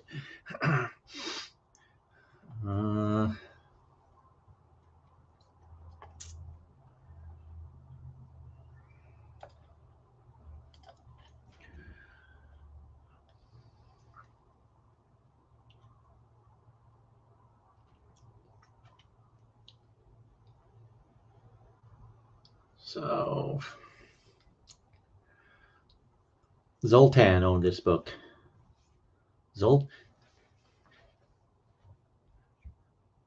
If this guy wasn't a supervillain, he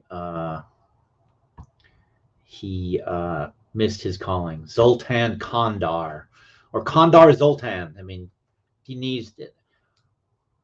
I'm stealing that name next time I'm working on some fantasy project. There will be somebody named Kondar Zoltan.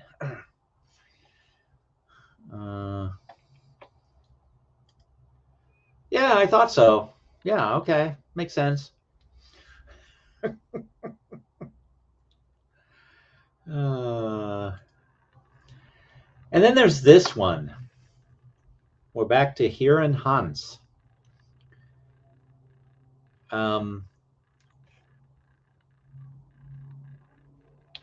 I don't even know. It's another kind of take on the whole notion, but it's not ex Libris. It's ex Philotelia, whatever that is. So let's see if we can figure out what that means. But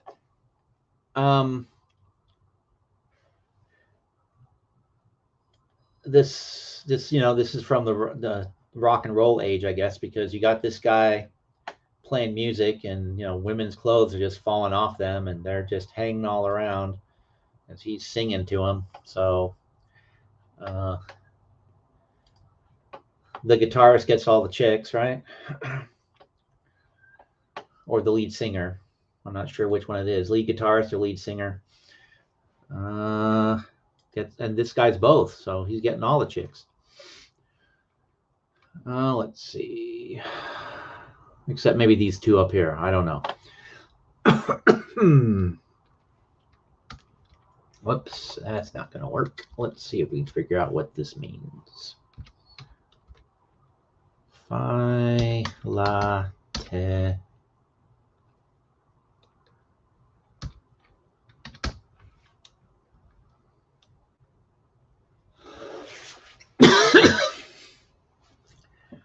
Okay.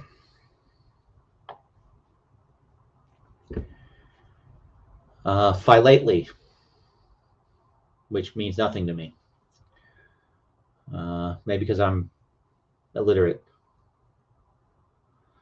The shallowness of Google Translate. Well, yeah, it's not supposed to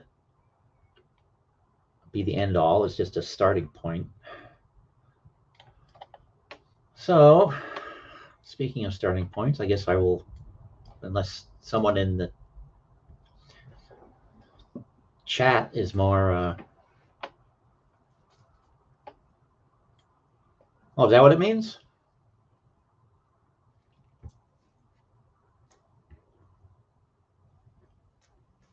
From the story?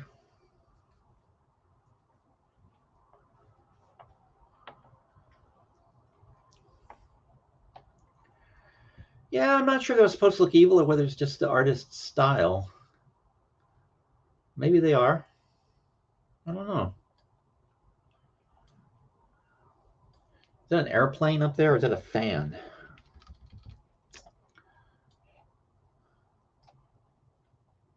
It's a fan, I think. Let's see if I can figure out what that word means. I mean, although so far Cap has been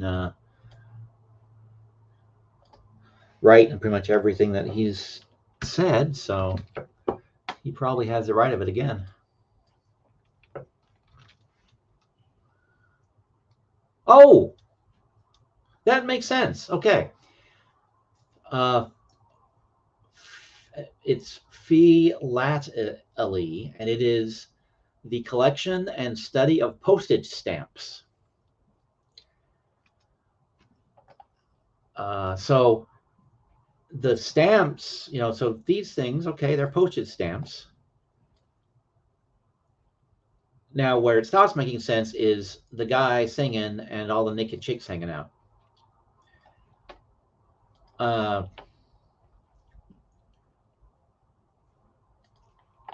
No, it's actually the study of postage stamps.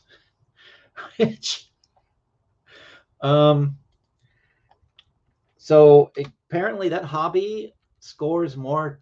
You get laid more and with that hobby than most others, apparently. Or you need to be a singer and a collector of stamps. I don't know. Yep, stamp dudes get all the chicks. Yep, clearly.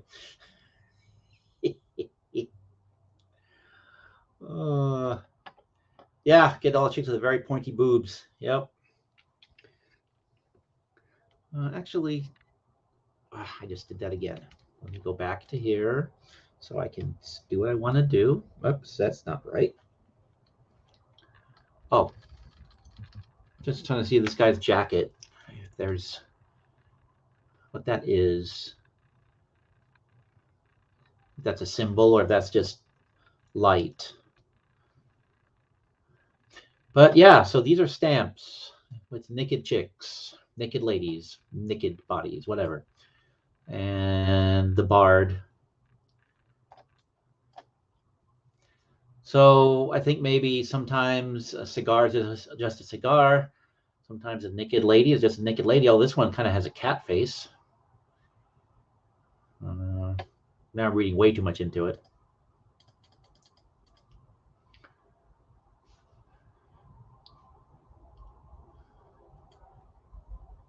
Yeah, yeah. This one, for example.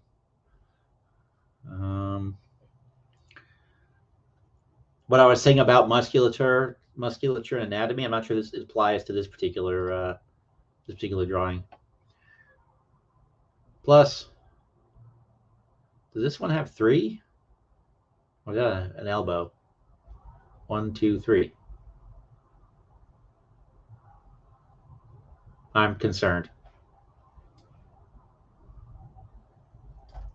Not what I associate with stamp collecting, but okay.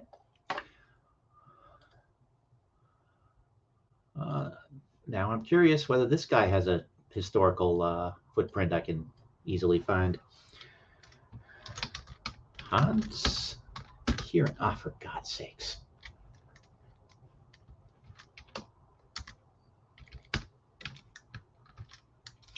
And it's auto-populating some guy in a Nazi uniform. Not even letting me finish putting the guy's name in. What the heck? And I can't back it up now. Google, what are you doing to me? Huh? Let's back it up. There we go. Hans Heeren.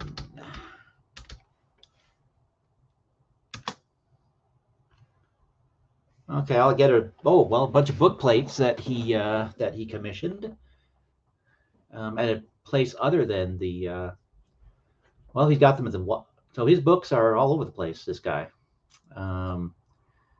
he had a large collection of books, but who was he? Nobody knows, or nobody's telling me. Okay, well, he was a stamp collector, obviously. And yeah, I guess stamp collectors get all the chicks whose boobs point in random directions or who have an extra boob. Or maybe that's an arm. I can't tell. I don't know. And here's one that is incredibly strange. It's another naked chick.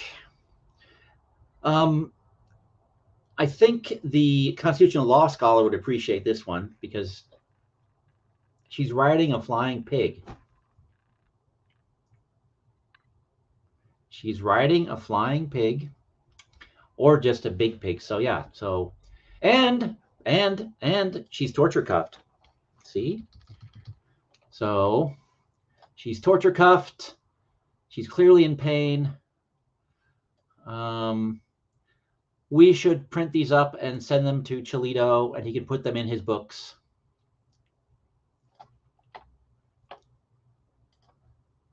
Yeah, you could be right. So I think this would make a great Christmas gift for Mr. Jose Maria de Castro. If we, print this up, put his name in here. And this guy, by the way, he's a relatively well-known artist for this genre. I actually have heard of him before even starting this research. His name is Franz von Beiros. And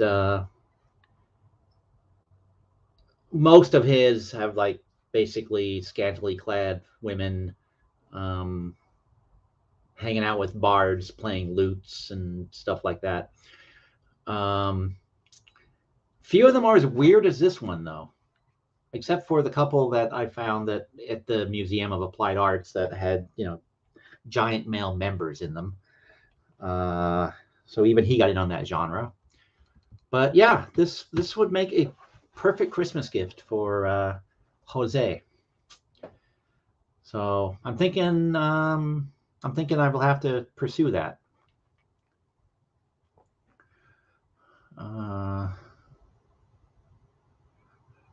What, thumbs up, thumbs down, good idea, bad idea? What do you think?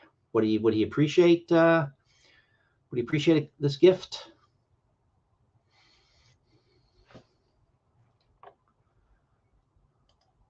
Oh, no problem, Liz. I've actually been going on a lot longer than I thought I was going to. I think I'm coming. I think I might even be coming to the end of what I have to present. But thanks for coming by. I appreciate it.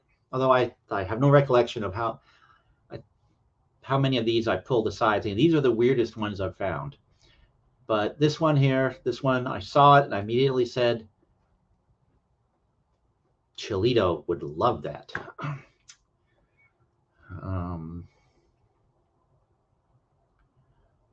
So yeah, I think I'm gonna go in, put his name down here, and offer it up as a present.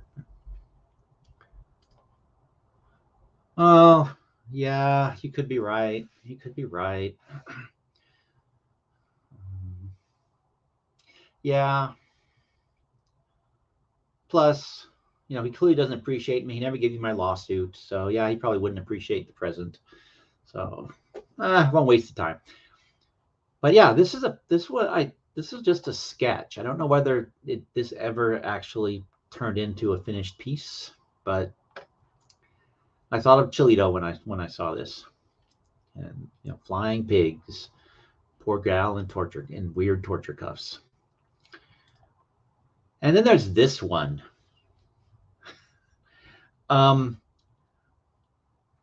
This guy I looked up, and he was a medical doctor.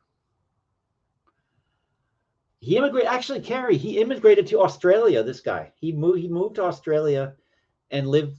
So as the Nazis were starting their thing, he actually went to Australia with his family, and that's where he lived the rest of his life, and he died down there. So he immigrated to Australia. And he was a medical doctor.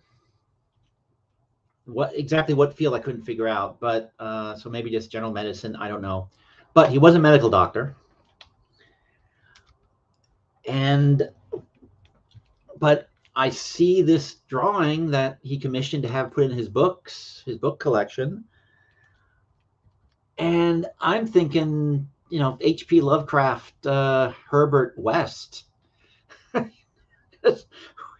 We've got, I mean, the hourglass, you know, this means something. But we've got this woman with claws for hands and skull face, and he's injecting her with something.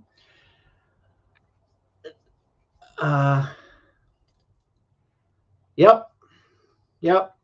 Because he was born in Hungary, and he moved to Australia in the late 30s. And well, that would explain his, you know, Herbert West stylings he has going on here. But yeah, I mean, for God's sakes, I keep doing that. Sorry, you guys don't know what I'm cussing about, but I keep making it so I can't see the monitor that I'm monitoring the chat on, because that's what I do. Oh, or Guild Wars. I mean, when I'm playing Guild Wars, there are, you know, Australians and New Zealanders on, and that seems to be it, because I play at weird hours from my time. So yeah, so he's injecting this strange creature of a woman with something.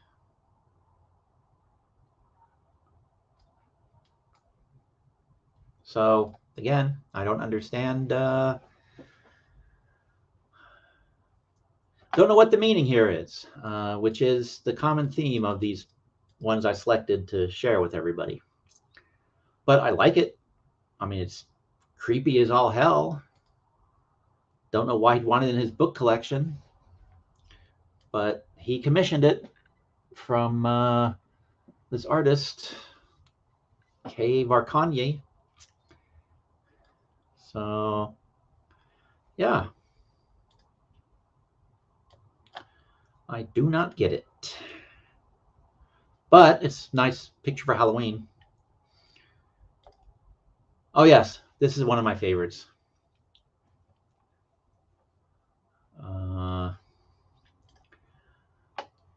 So here we have, naked chick, and she is doing something with a couple of fawns or satyrs, depending on what you want to call them. God bless it. I thought there. The guy's facial expression, though. I mean, usually when you're looking at these, you've got these guys playing music. You've got, particularly in that von Byron or Byrus, whatever his name is. You got the naked girl looking at them admiringly, because in mythology, they're very hedonistic, and they encourage people to go out and get busy, if you will. And but yeah, see, that's kind of whatever it is that's going on with her.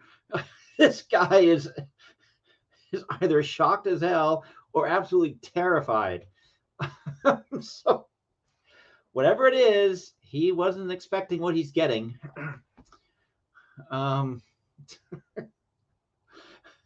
So this guy is what makes this drawing for me, this fellow over here. And there's a story. There's definitely a story here of some sort. But why O. Hillinger wanted in his or her book, I will never guess. Must, again, had meaning for them, or maybe it's a reference to a fairy tale that I am not familiar with, or it's some oblique reference to some classic play that I'm not catching. Well, yeah, except in this particular, genre of art, and these guys are around naked women all the time. That's basically what they do. They make men and women all horny and make them throw their clothes off.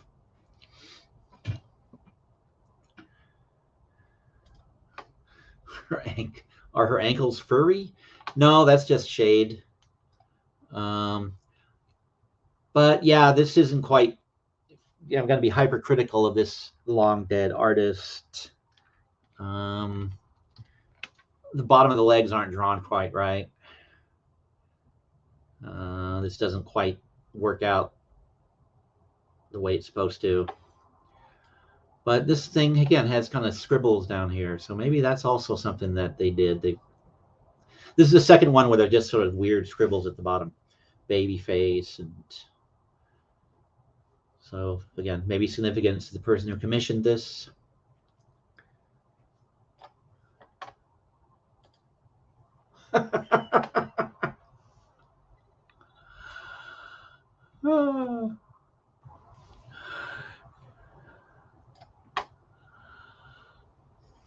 Maybe she's telling ghost stories, and that's why he's looking so scared. Or, yeah, she's a werewolf that's in the middle of transformation, and that's why he's looking all terrified. All kinds of stories can be spun from this picture. But yeah, crop off the feet you'd have to do to make it better.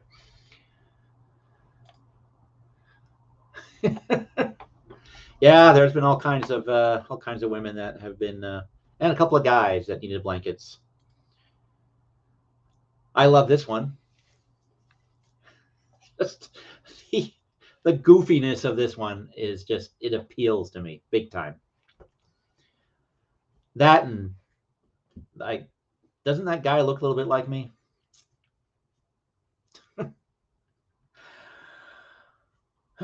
Yeah, Death is playing Guess Who.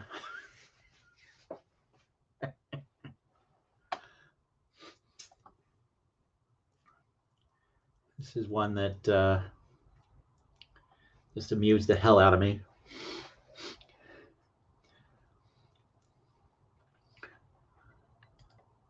Oh, yeah, I guess if we're going to be more poetic, it could be Blind Justice.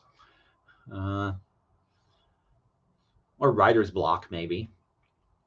But I just took it at face value, and Death is coming up and saying, "Guess who?"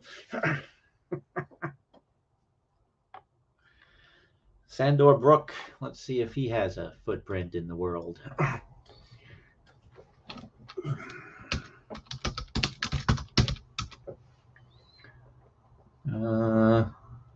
Oh, Sandor Brook in the 1940 census. Birthplace Hungary. Could be the same guy. Could be the same guy. Well, let's see. Born in 1891 in Hungary. In 1940, he was 49 years old and lived in the Bronx with his 2 sons. If it's the same guy. Possible to know, though, because they don't give me any more detail than that. Doesn't say anything about what he did, or. But yeah, he could have immigrated to the U.S., I suppose.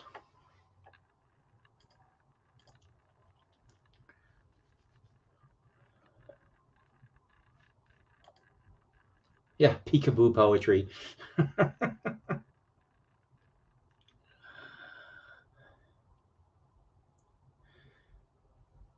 Yeah, guess what you're writing on the page.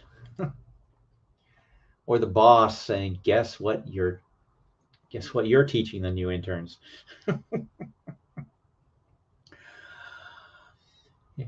Well, yeah, that could be. Yeah.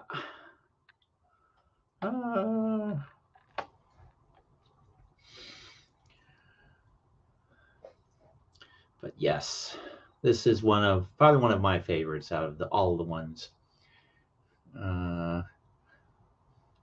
Oh, there's the artist's name. Imris Foldor was the guy that drew this. If I'm pronouncing his name right, probably not, but it's spelled Folder, but I'm pretty sure that's not how it's pronounced.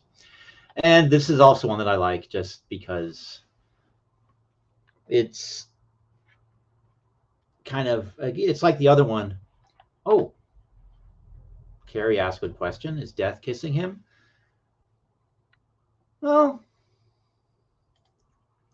yeah, I guess he could be.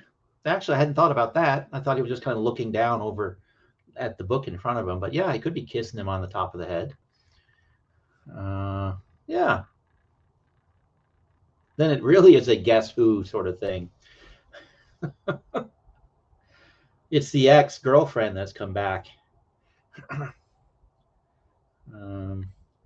This just went from being funny to being a horror story. He killed her, and she's back now.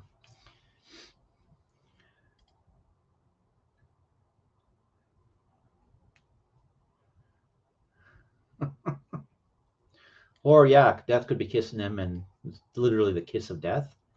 I don't know. Yeah, how they explain these years later. Grandpa, what in the hell is this in your book?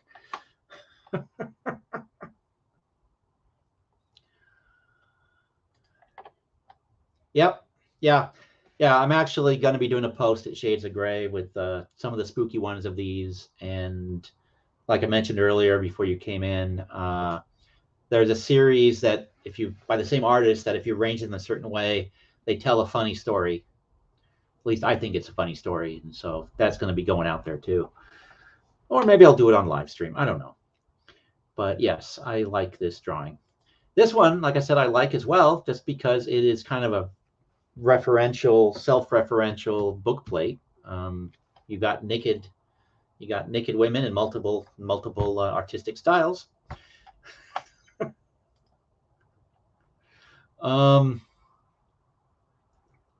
Stick figure style, traditional style, and then what at the time was this kind of abstract, wacky. This is from 1927, I think. So yeah, I just like the three. Yes. Yep. Picasso explains the whys of women's. Yep, exactly. This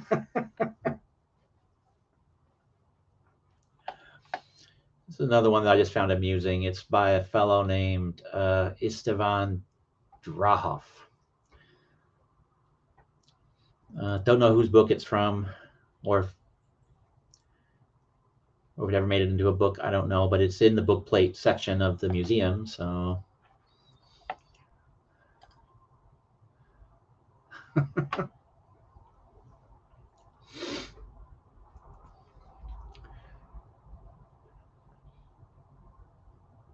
I'm also looking at this and trying to decide whether this is a symbol that means something,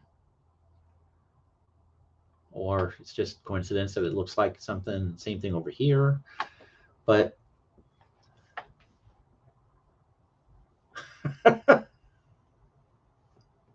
that's you here. Okay, so we have a portrait. We need to replace your YouTube picture with this one. Just take a crop of it, and there you go.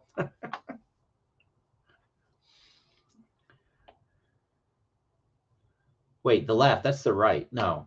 Well, depending on what. So the left. This is the left.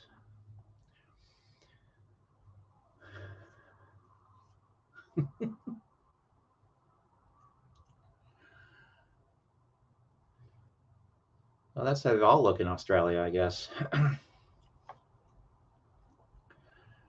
Let's see. Yeah, I was wondering about, is this just a squiggle, or does it actually mean that there's a womb there or something? I mean, we have a belly button, probably. I don't know. But yeah, well, this one is actually wearing clothes, and then these two are naked. So, don't know.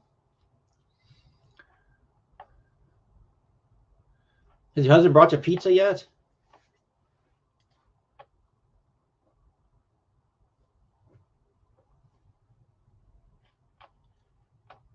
Not, tell him to get on it.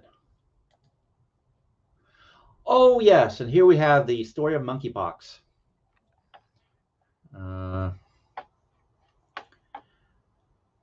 I'm just going to go through these quickly, just because they are naked women with monkeys. So we have the origin of monkeypox as told by artists doing book plates. Because you see this lady here, she's looking down at the monkey lovingly, and these monkeys winking at us. Ha ha ha ha, says the monkey. And this is, oh my God, Franz von whatever again. This is a more typical piece from him. This is the pig fly artist. But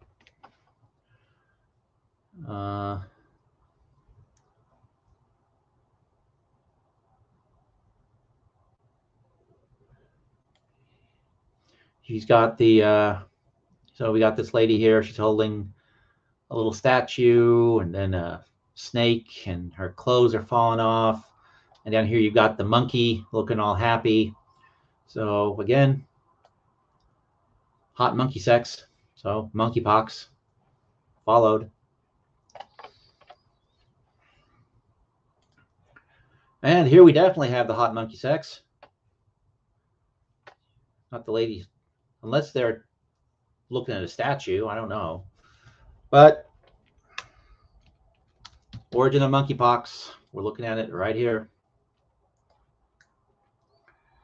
And I don't know, maybe this says more about me than the art, but yeah, probably. Yes, origin of monkeypox.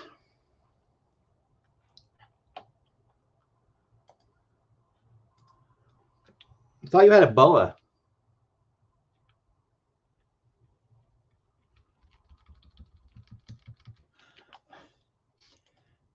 Actually, I was hoping he'd be here.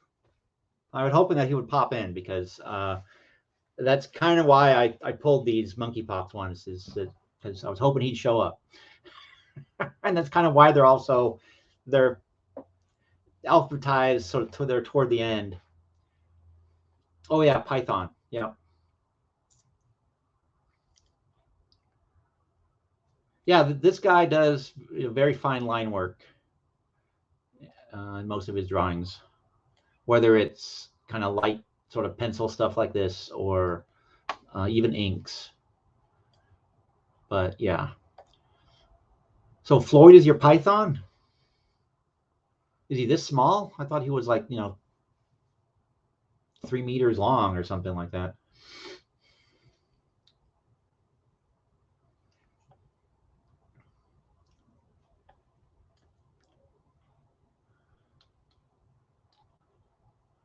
But what is this down here they're sitting on? Oh, it's a quiver with an arrow.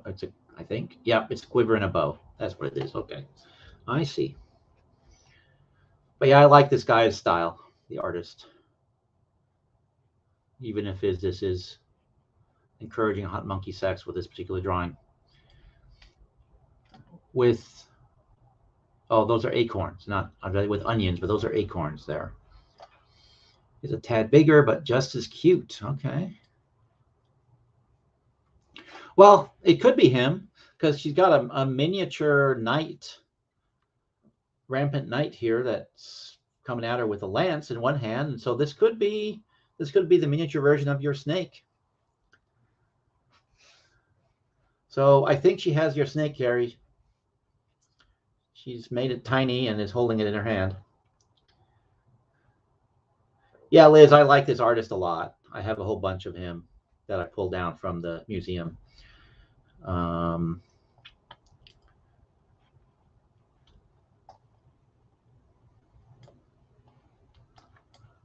Let's see. So next. So there we have the more origin of the monkeypox. And this traces the origin of monkeypox in 1939, as we have Art Deco chick with a monkey on her shoulder or a monkey on her back. It's 1939. Probably not a good year for these people. I don't know what this means. But again, all monkeypox jokes aside, this again, the composition on this one I like.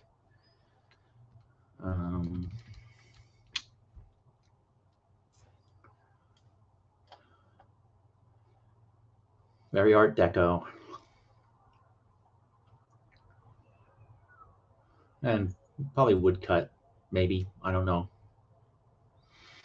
But so the monkeypox did not start in 1970 something. It was 1939. We have the proof right here. It's that's the symbolism of that picture.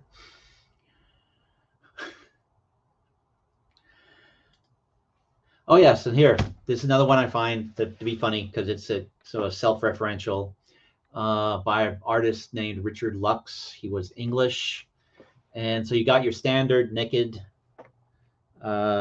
ex Libris woman, but she's kind of trying to cover up and not exactly happy with standing around naked. It's the only impression I can get.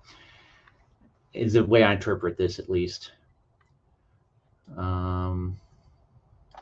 So, and the book was the property of Colin Wimvadir.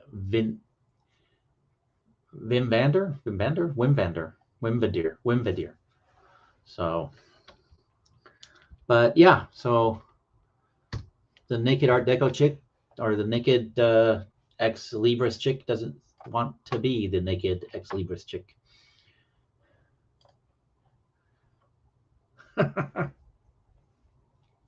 Yep.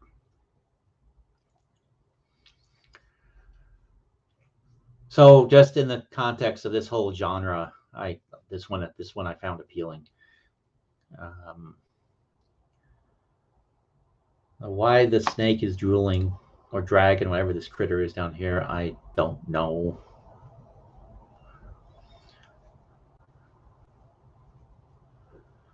Weight of the world on her shoulders. Yeah.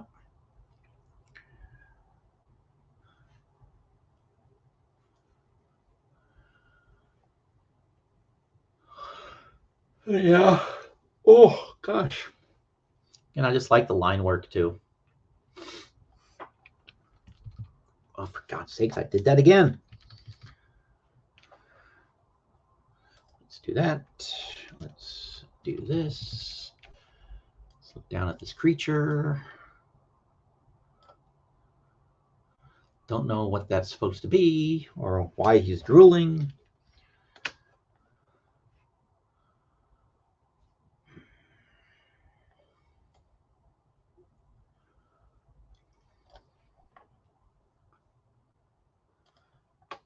Yeah, weight of the world on her shoulders. Okay, yeah, you know what? I hadn't noticed that until just a moment ago. It's when I zoomed in that I noticed it. I don't know if that's what they're going for, but I had, yes, Carrie, the same thing that just occurred to me. And I can't decide whether we're seeing too much or whether that was intentional.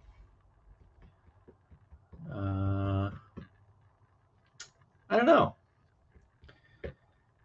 But yes, I had the same thought. Just a moment. Didn't notice it when it was smaller on my screen before I blew it up like this to show to you guys, but now I'm definitely seeing it. And I don't know what to tell you. Although maybe that's why she's standing that way.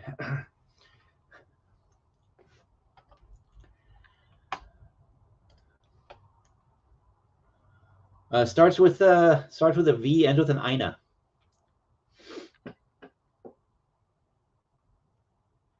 Does that make sense?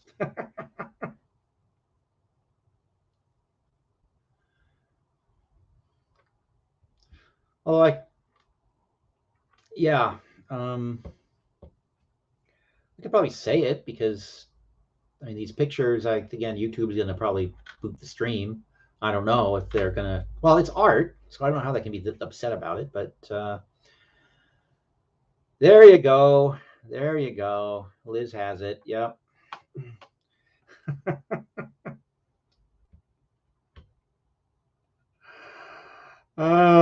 Yeah. I don't know. Now I can't unsee it. I saw it and I was trying to sort of just, oh no, those are just lines. And then Carrie mentioned it. And now it's, yeah, it's just locked in.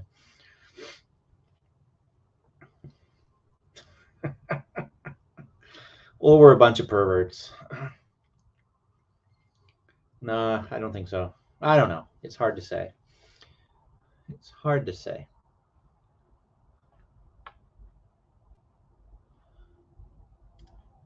And just like that, my daughter left the room. She thinks we're just a bunch of weird old people. And this right here, this lady, I actually was a medical doctor. I looked her up. So while part of me is thinking, okay, she's offering champagne to the snake, it's actually because you've got the brazier back here. It's the signs of medicine. She's had enough of our nonsense. It's art.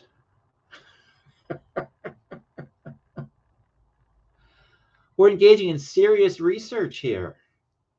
It's historical. This is a museum in Budapest, after all, that all this is coming from. So yes, this doctor commissioned this for her books. And you've got the snake, again, poison into the cup, which then gets turned into medicine.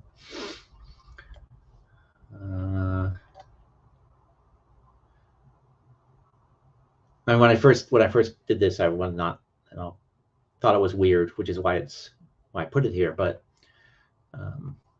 the more I've been looking at these and thinking about it, it's dawned on me.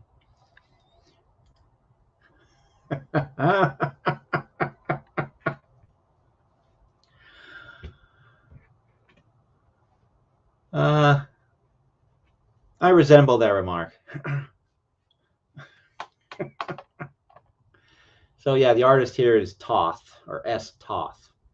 Don't know what the first name was. That's all he's credited as, is S. Toth.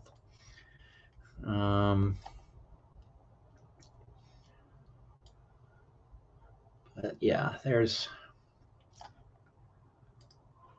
Oh yes, and here's the end of tonight's art exhibit, with like the weirdest of them all. Again, I find myself wondering why. And again, Grandpa, why did you order this drawing for your books?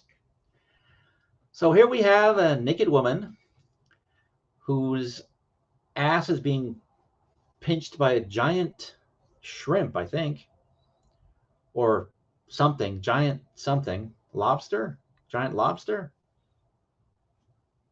Yeah, so it's pinching her butt.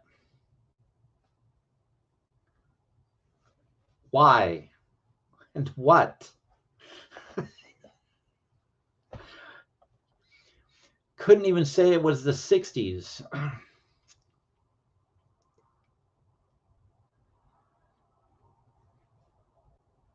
Wait, they did? I don't know. I don't know if they did. Not saying a word. So yeah, I figured I'd end on a high note, or a low note, depending on your point of view. But yeah, I mean, if it was a crab, I could see the pun, but I have no idea what's going on here. Giant crab pinching her butt. And actually, not just pinching her butt, it's like the whole, the whole ass cheek, basically. Should I zoom in? You guys want me to zoom in? Or will that haunt you forever?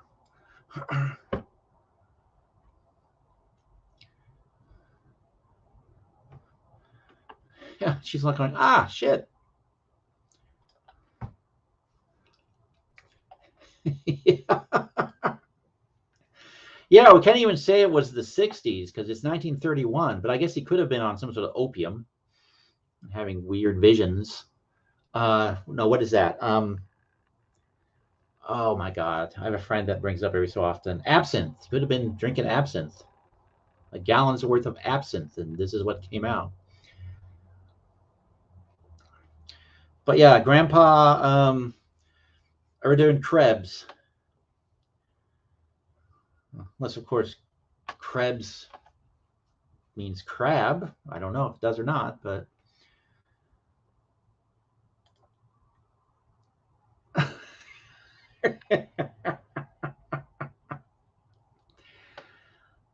Yeah, with crabs that size or shrimp that size, whatever that animal is.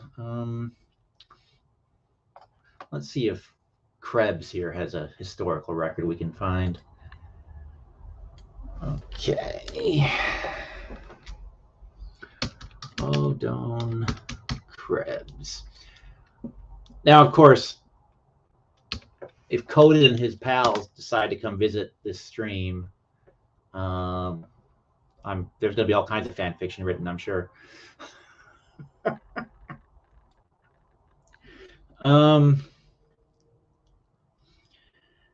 Yeah, okay, so Krebs doesn't have any, does not show up that name. So, oh well.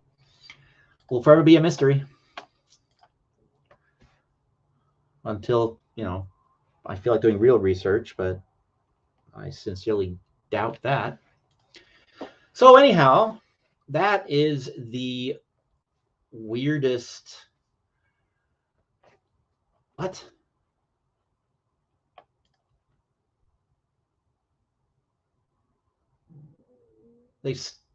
They stole your pizza?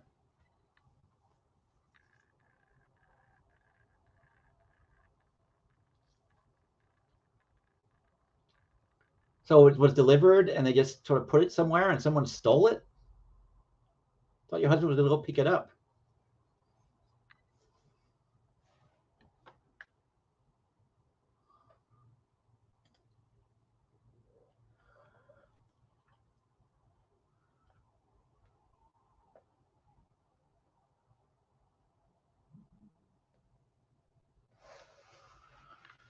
I don't need to hear the end of this pizza thing.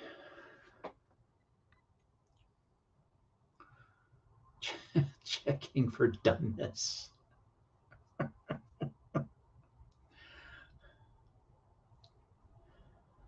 Tales from the deep.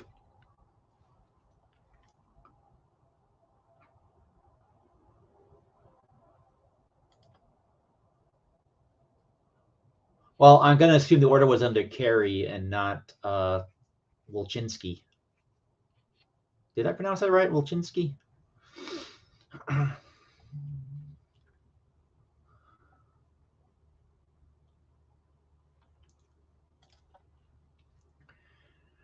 Yeah, I mean, they do have a section in their collection that's devoted to menus, but this was in the book plate section.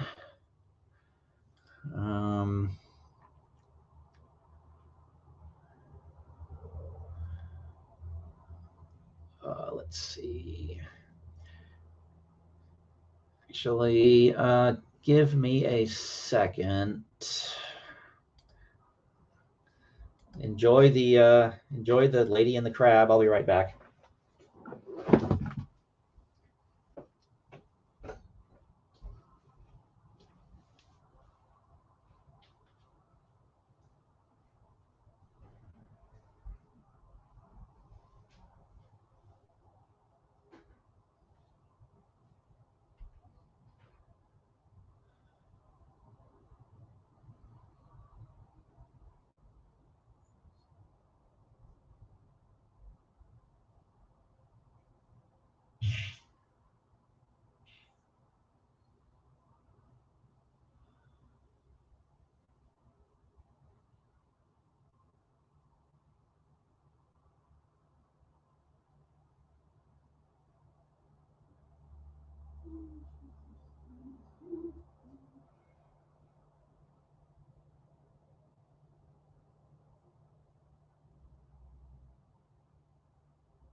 Bug.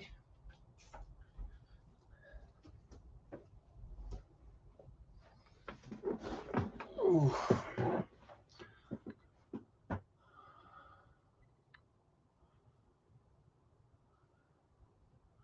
All right. All right, I have returned. Maybe.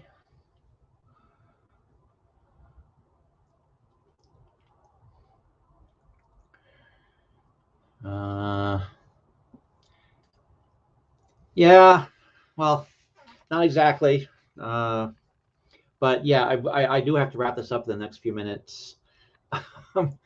But sucks about that pizza. The bastards.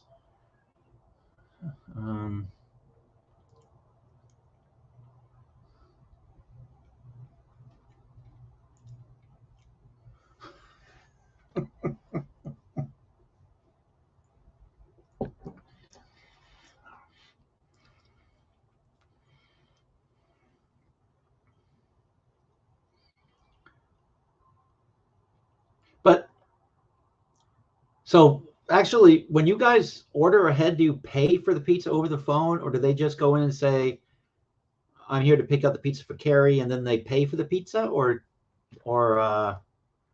what? Because yeah, we have a what is that called? I think it's Papa John's, maybe Papa Murphy's. There's a place where they make pizza and then you take them home, you bake them yourself.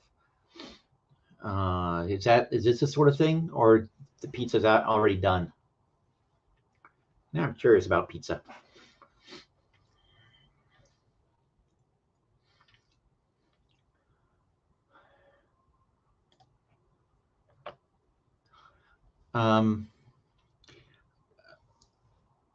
You can't prove that, Liz. You absolutely cannot prove that. Would I take advantage of the fact that Carrie exists in the future to go steal her pizza? No. Why would I do such a thing? No, no, no, no, no, no, no. No, that's just too outlandish. And we should change the topic because yeah, that's just foolish. But I do need to go and eat something before it gets cold, because no one wants cold peas. No one wants cold peas. Yeah.